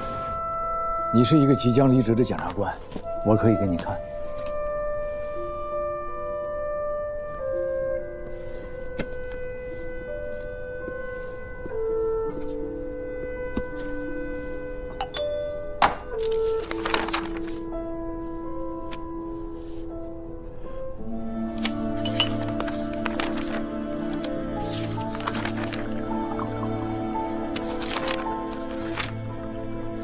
张姐，东平那份呢？在东平市公安局啊。我没对比，我看他干啥呀？你问得很好，是把这份拿到东平去，还是把东平那份拿到这儿来呢？把这份拿过去，让他们自己查自己。把那份拿过来，那就是省院对市院极其的不信任。你是一个老检察官了，对吧？你觉得应该怎么办？我希望你把话说完。也许我们下一步如何处理这个案件，你的话是最有价值的。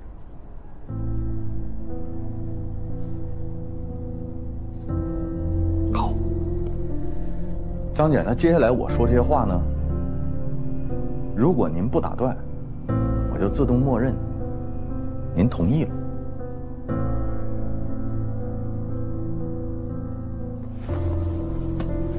首先，我的这份离职报告给您添麻烦了，再麻烦您帮我保存几天。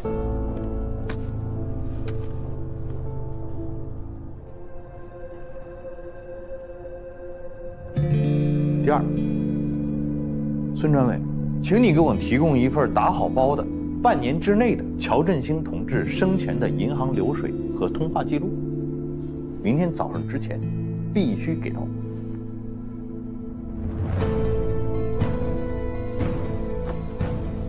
我通知你，我要请个假，7天1天不能少，而且不许包含法定节假日。你要去哪儿？不要问我到哪里去，也不要管我，管好你自己。麻烦你亲自给周梅同志打个电话。你不管老乔，将来咱怎么给人定性，咱不能让人家属寒了心。你跟人说等等算怎么回事？你就跟人说老乔的事情，我们没放弃。说出来这话能死啊！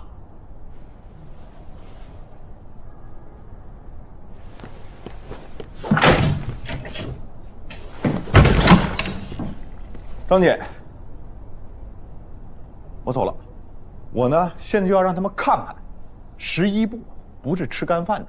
11部的检察官，哪怕说要离职了，我们也能遇佛杀佛，遇鬼杀鬼。我们要证明，首先我们不光是检察官，我们还是一个堂堂正正的人。一把快刀啊！走。好。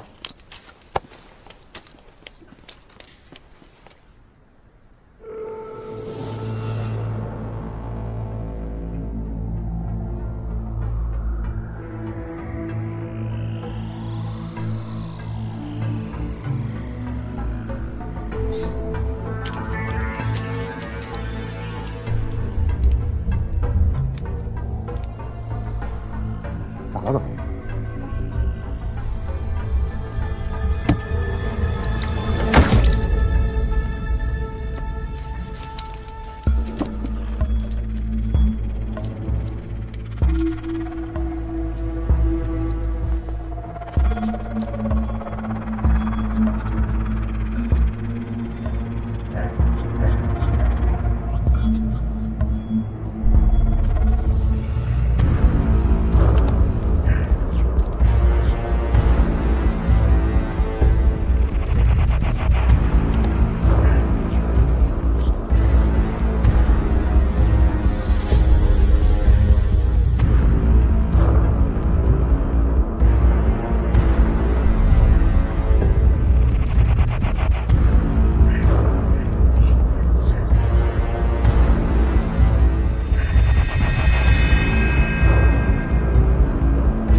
因为我是万海黑社会性质组织的保护伞。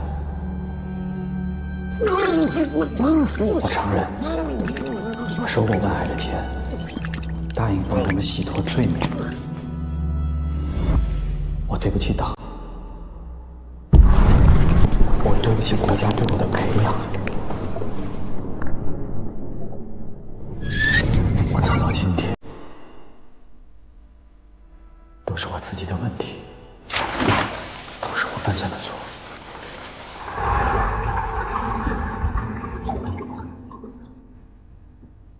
我咎由自取，我死有余辜。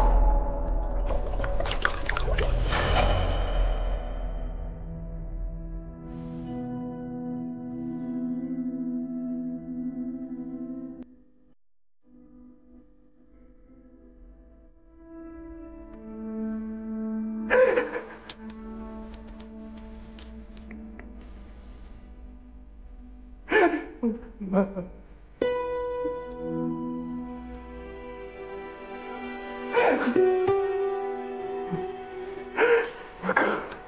我哥。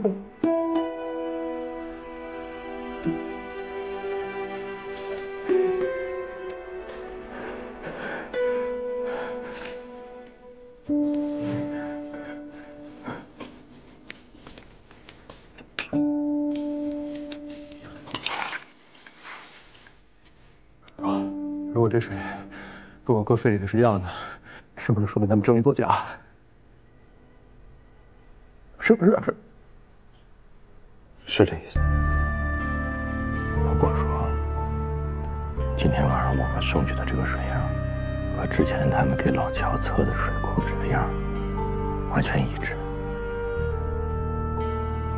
组长啊，我就整不明白了。说老乔这个第一案发现场到底是哪儿？这不光是案发现场的事儿，这说明上次送的水样有人从中作假。这话领导可是你说的。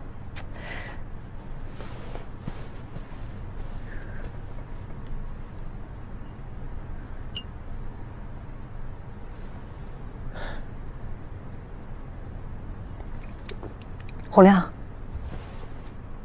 我认为有必要对乔振兴的尸体进行2次尸检。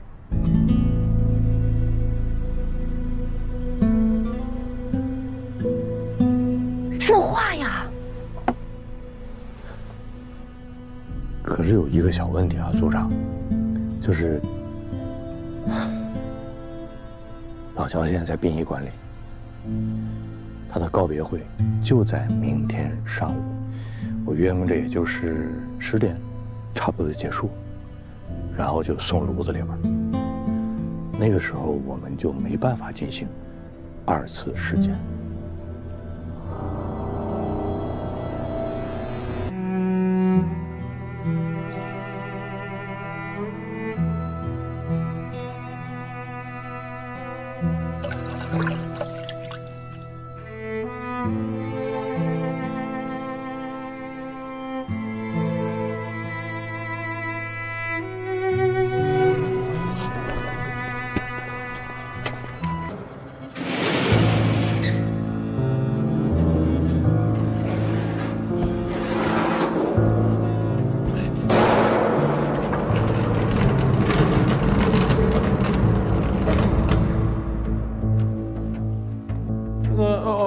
还有2个火化的 A56、A62，哦，对吧？哇！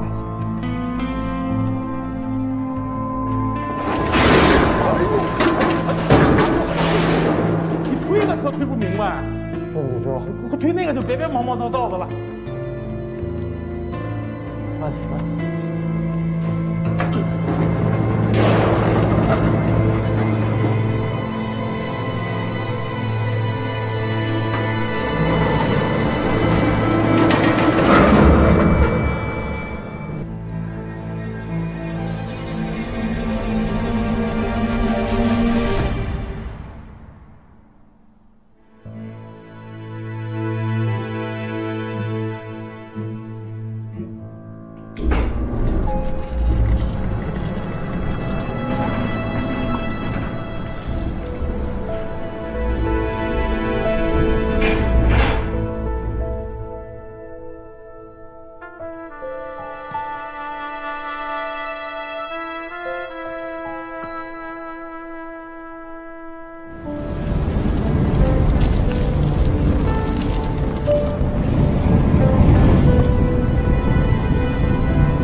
林节哀，实在是对不起。这件事情我们已经报警了，警察一会儿就到。那2名工作人员已经被控制住了，您放心，我们殡仪馆一定会给家属一个满意的交代。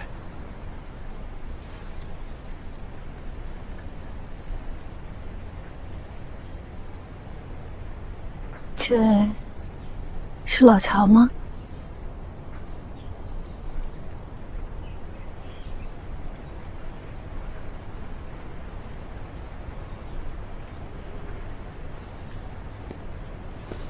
你别动。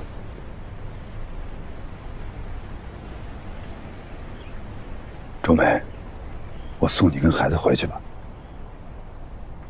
不必了，李姐。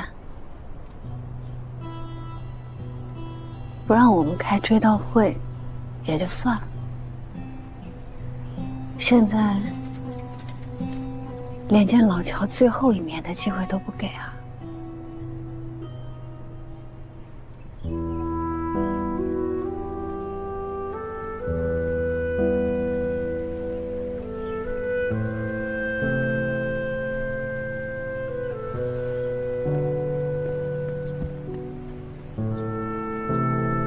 走吧，老乔，咱们回家。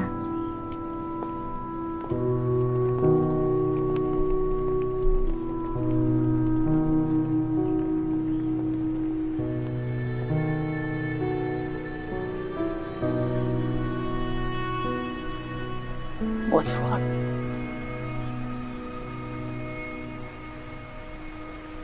我真的错了吗？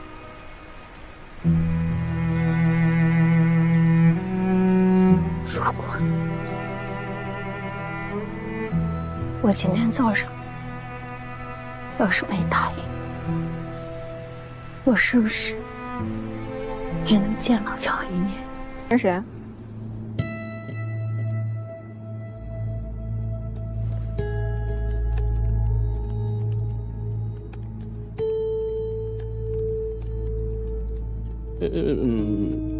星子，我一兄弟。找你什么事儿？给你送的什么？是不是钱？他给打牌欠我钱，他说这凑齐了，这给我来还上。先给你2万，帮我捎个人。赶紧回去上班，时间来不及了。放心，保证烧成灰。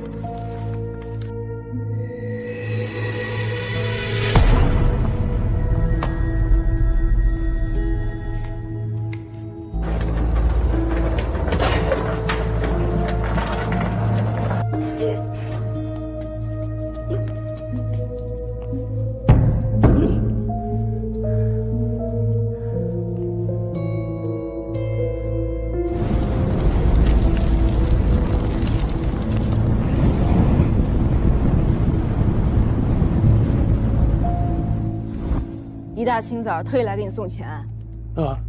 我们这帮人就是口碑很重要。你有钱之后，你第一时间给人拿回去。你要么你这东西也没有挑日子还呢，是吧？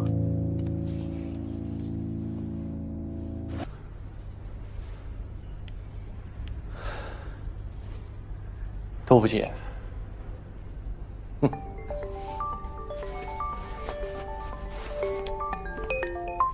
喂，李姐。到了吗？啊，我们到了。到是到了。人家闭门不见，打电话也不接呀。等，就在那儿等着。好。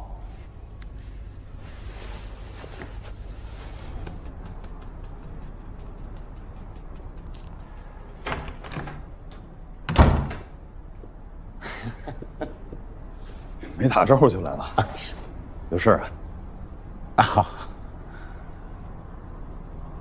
老乔啊，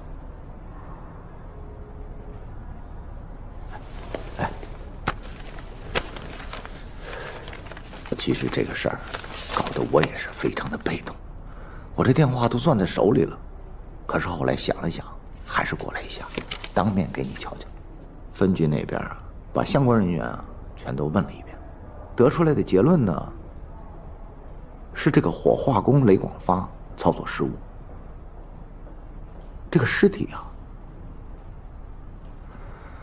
误烧。老许，你别跟我说这个，这上面每个字我都认识，我就想问问你，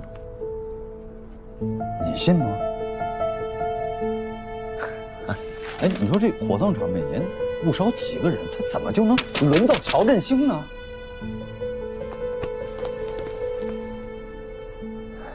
这个分局的人啊，确实是把相关人员都问了一遍，得出来的结论呢，确实是误烧。那你让我怎么交代？我怎么跟指导小组交代呢？人家说要2次尸检，你尸体就误烧了。洪亮从火葬场出来，人家指导小组就从楼上搬走了，我在这去请人，连见都不见。你让我拿这个去跟人说，我怎么交代？怎么跟指导小组交代？他们什么意思？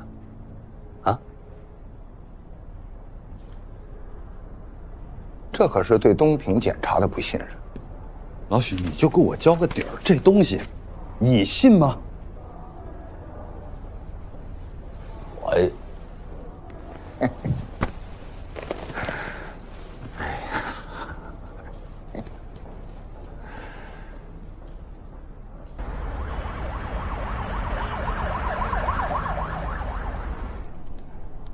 这得多不信任你们，人家才搬走的。弄出事儿来了，让我来刷脸来了。我这脸皮也是够厚的，怎么把关系处成这样？尸体误烧这事一出，就算浑身是嘴也说不清楚了。还想说清？就是跳进黄河也洗不清啊！你不想想，人家省院为什么要进行2次尸检？这倒好，要拉尸体了，哎，又来了个误烧，你说。我都不知道该说什么了。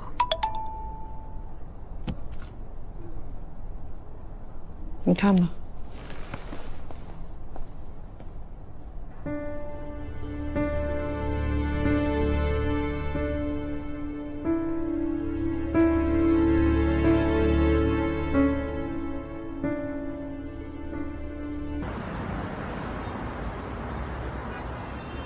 你解释解释，李健。我也是刚拿到这个结果，我就马上让公安司法鉴定中心给看看，现在还没给答复。谢主任，你们当时跟我说的时候是怎么说的？公安递过来的证据确实充分，没有任何问题。咱们办了2年多的案子，怎么指导小组一来处处都有毛病？咱们案子就是这么办的？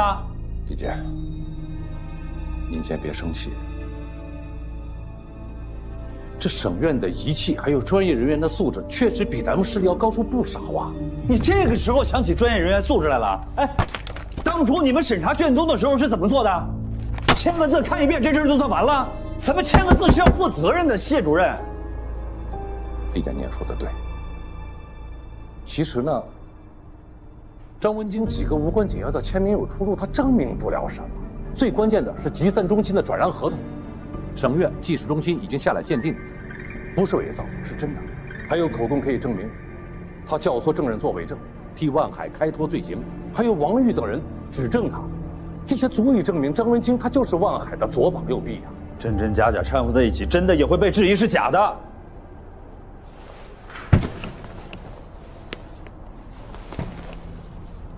您是担心他们会拿这件事情做文章？那这样吧，把证据有瑕疵的张文京案剔出来，单独审查。可是万海案证据链闭合，没有问题，依然可以起诉。那张文京案怎么解释？怎么向上级交代？怎么向社会交代？伪造文书很有可能是万海团伙为了混淆办案人员视线，企图将罪行推脱到张文京一个人身上的一种手段。张文京态度反复，也很可能是内部利益分配不均造成的。老谢，咱们办案子不能只靠可能2个字儿。李健，我这次一定把工作做在前头，绝不辜负我们东平政法系统2年多来的努力。您放心。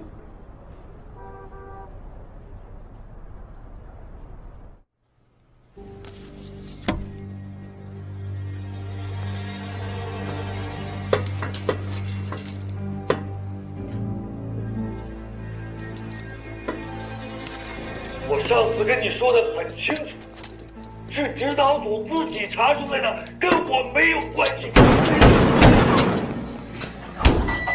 怎么了？我的当事人情绪有点激动，没事啊，冷静点啊，没事。别把事情搞大，你冷静点，听我解释行吗？你想干啥？首先第一点啊，王玉现在的所作所为不受我们的控制。第二点，你儿子大白天跑到人家办公室抢公章，还威胁人家，你跑到这儿就跟我说这个呀？你赶紧去救他！你弟弟万火也来找我，让我去对王玉说说好话，你说我该不该去啊？赶紧去。咱们俩相处也挺久的了，我自认为是了解你的，你应该了解我吧？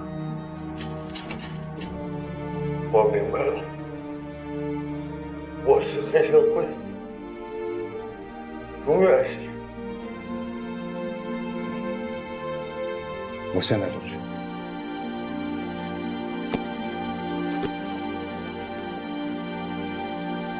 那要是指导小组过来，我他妈永远是黑社会。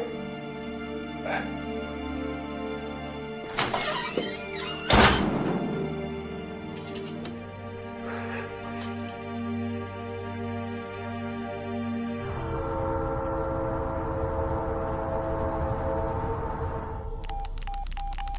哎呀，说子健，你还真给这万家人当律师？怎么当成保姆了呢？那屁大点事儿也得麻烦你啊！啊！王总，出气，出完气就把人给放了，别惹事儿。你说他就一个孩子，有人吗？来了。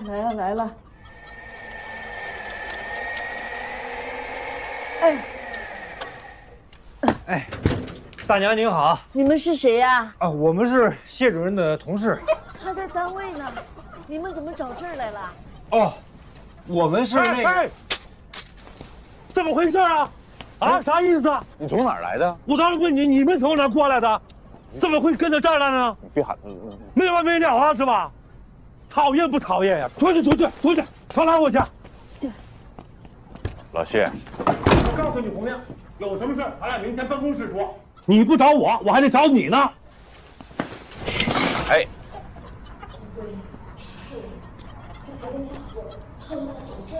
妈，别激动啊，没啥事。妈，还挺好。疼也没事。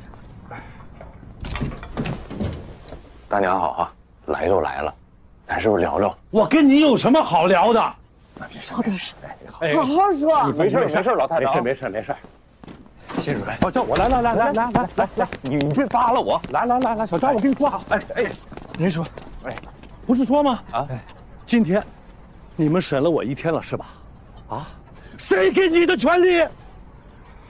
洪亮，你个王八犊子，你翅膀硬了是吧？给我上手段了。今天去了我家，现在又追到我老娘这里了。你说你什么意思啊？我呢，现在脑袋里边也一堆问号。你说你今天下班，你不回城里那个家，你就跑这儿来了，你搁谁不怀疑啊？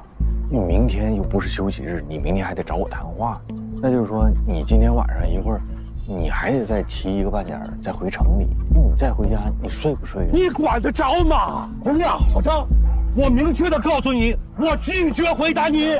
现在我都想问问你俩，你们是怎么找到大屠村的？盯梢是吧？肯定的呀。你看，你都承认了。好，现在你告诉我，谁盯的梢？啊，你们对我下了什么手段？今天不给我一个满意的答复，我明天我就到省院去告你，还有你。老谢，您是前辈，咱都是老检察。你说，干咱这行的，能随随便便对一个人上手段吗？如果上手段，是不是肯定有一个正当的理由？但这个理由是不是不能跟当事人来讲？你现在还说让我把这个盯梢人张三李四王二麻的名字告诉你啊？那你不让我从中作案吗？你少给我上坟烧报纸，你糊弄鬼呢！你又上坟又烧纸，你大半夜多不吉利呀！这点招数我都明白。第一，没有证据吧？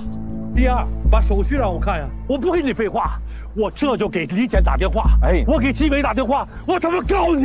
行，那你别搞，我走。走。是，哎呀，好心好意，真是啊。哎，你多问一句，你摄像头，你咋拍我呢？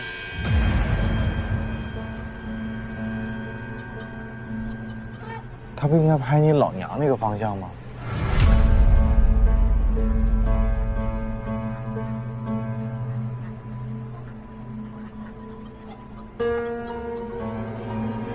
前2天刮大风，把它吹歪了，不行啊！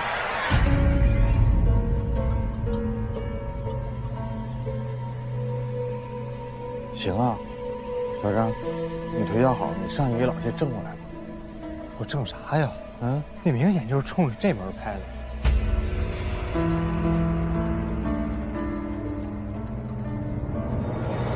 干什么，小张？我告诉你，这是我养的鸡窝。你干什么？啊，鸡窝有什么好看的？我爸一直说要在院里整个鸡窝，就逼着我给弄，我哪会啊？我正好进里边学习一下，行吗？不能！我告诉你，我不允许你进我的鸡窝。姑娘，我告诉你，我只要有3长两短，我怎么饶不了你？你听我说，姑娘，你怎么出来？姑娘，你别进去啊！姑娘，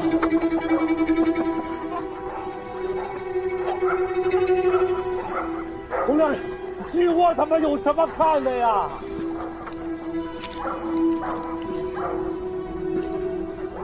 哎呀，金润，你怎么咬人呢？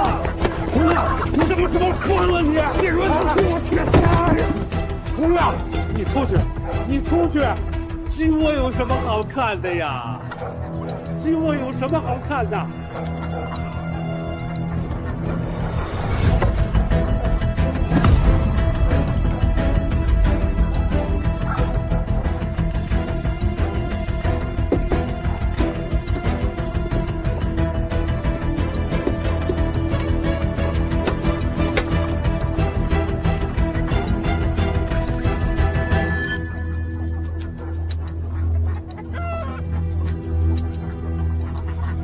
谢鸿飞，我们代表省院第11部对你涉嫌徇私枉法的线索进行处查，请配合。赖书记，您觉得这个会影响上面对整个万海案的态度吗？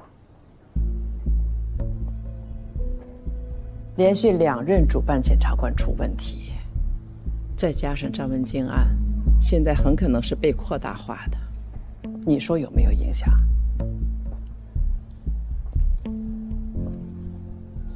退一万步讲，就算张文京是被诬陷的，我想，也很可能是谢鸿飞个人原因。你作为主管领导，有监管不力的责任，但我想不会牵扯到整个万海案的成果。你要对整个案子有信心。那如果有人就是非要揪着这件事情不放，把2个案子合在一起呢？那也要实事求是。相信指导小组肯定会有一个正确的判断。既然到这个份儿上了，我们马上自查自纠。如果张文京确实是无罪，马上放人，还人家一个清白。接下来你知道该怎么办？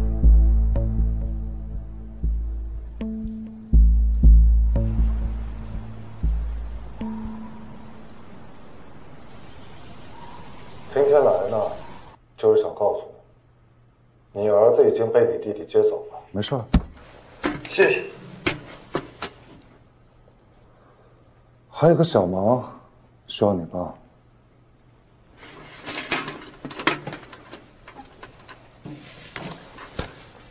如果指导组再来找你，你就说你为了减轻罪行，把你的一些罪名推给了张文京，诬陷了他。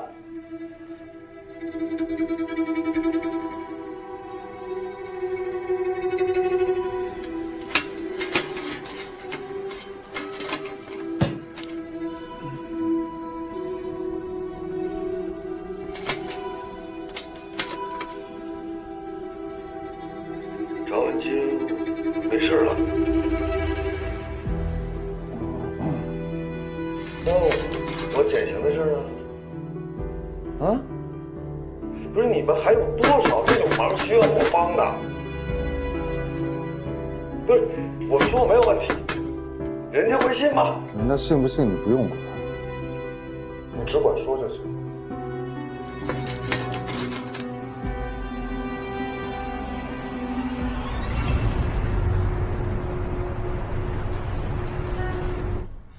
张姐，我是郑亚萍。领导好，我是洪亮。啊，你说。我们代表指导小组向您做一次阶段性的工作汇报。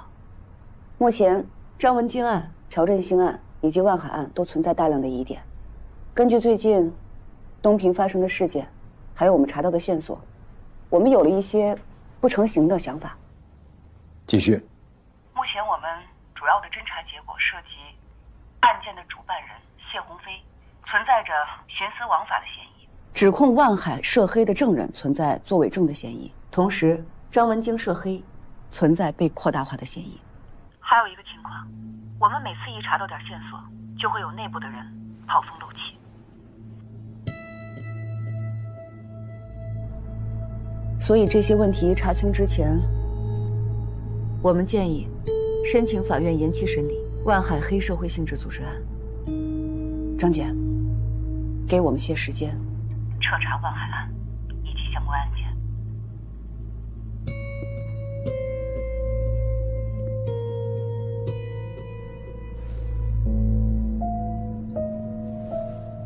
张姐，东平的情况确实复杂。你们说的这个情况我都知道了，啊，任俊在我这呢，正在汇报工作，你们等我指示。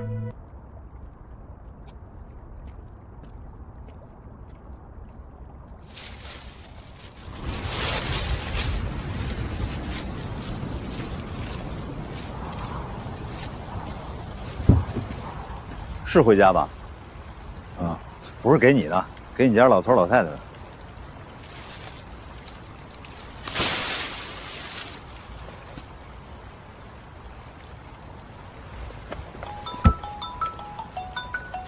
哦，能响啊？我以为把我拉黑了呢。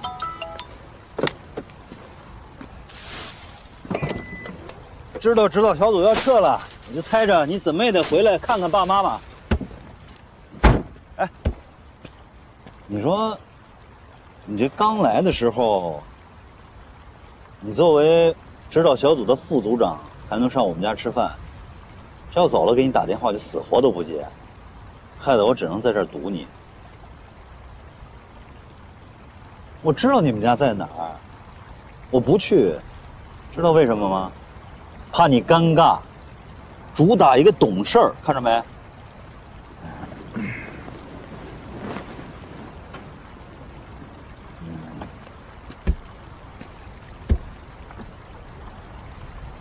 来呢，其实就是想跟你聊聊，知道小组要走，知道你心里难受。哎，你不知道吧？这段时间你们在这儿，让我明白好多，让我变得更通透了。特别是你啊，看每次见面都急头白脸，但是你让我更清楚我自己的目标还有理想。我不管你怎么想啊，反正我更坚定，所以我得谢谢你。由衷的想谢谢你。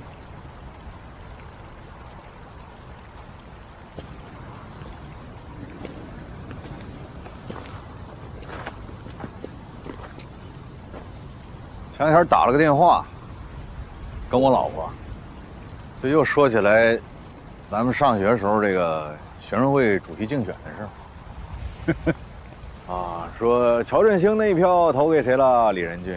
李仁俊那票投给谁了？也投给李仁俊。这事儿当个笑话说了20年，20年了。哎，你不好奇说当时我那票投给谁了吗？我跟你说说。我不好奇，你那票投给谁对我来说不重要，重要的是我当上了学生会主席，学生会的工作更有起色了，就跟现在一样。你怎么看我，对我来说也不重要。重要的是，很快，代理2个字就拿掉了，我就正式成为东平市检察院的检察长，更好地维护公平正义，更好地维护法治统一。这句话，不只是检察官的誓词，更是我的理想。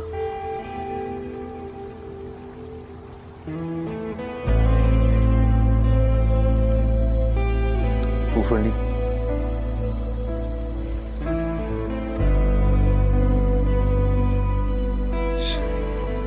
跟你说这些也真没用。一路平安。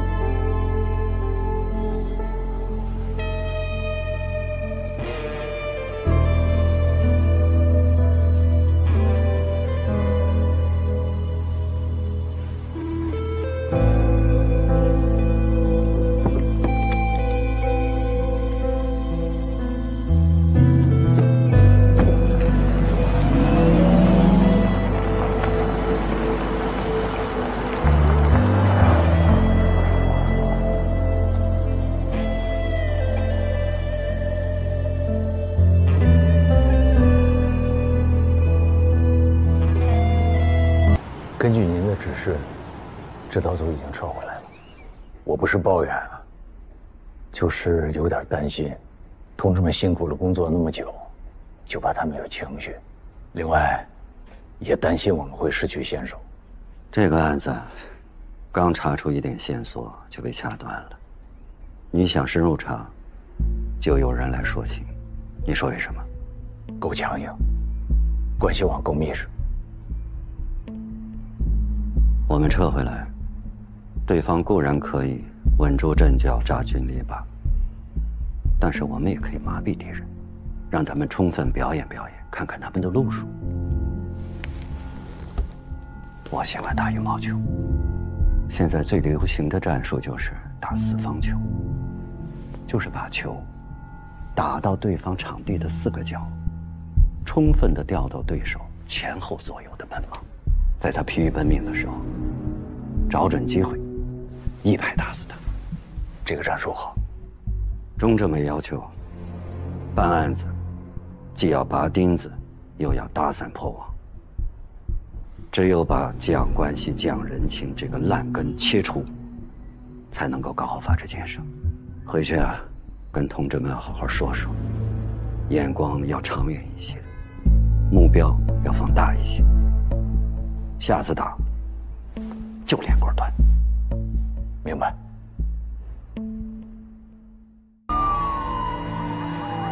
今日，社会各界高度关注的万海黑社会性质组织案，在东平市中级人民法院重新开庭审理。此前，该案嫌疑人万氏集团法律顾问张文金当庭喊冤。经过检察机关、公安机关周密细致的核查工作，最终认定张文金不构成犯罪。东平市人民检察院决定撤回起诉，张文金被无罪释放。这一重大反转，体现了我市政法机关严格、认真、负责的司法态度，也体现了坚持实事求是，坚持对法律负责、对人民负责。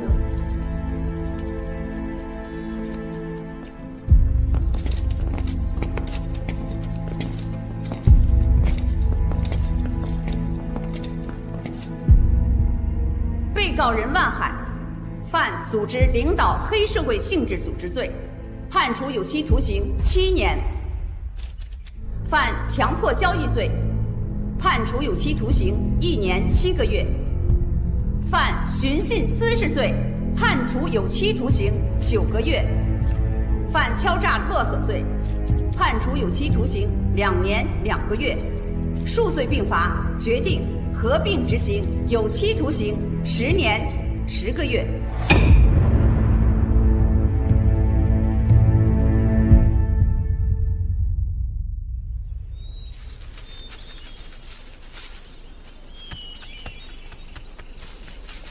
李姐您好，今天万海案公开宣判了，这是东平市扫黑除恶取得的重大成果。您能跟我们电视机前的观众朋友们分享一下您的工作思路和感想吗？万海案是一件社会影响大、群众关注高、舆论广泛聚焦的黑社会性质组织案。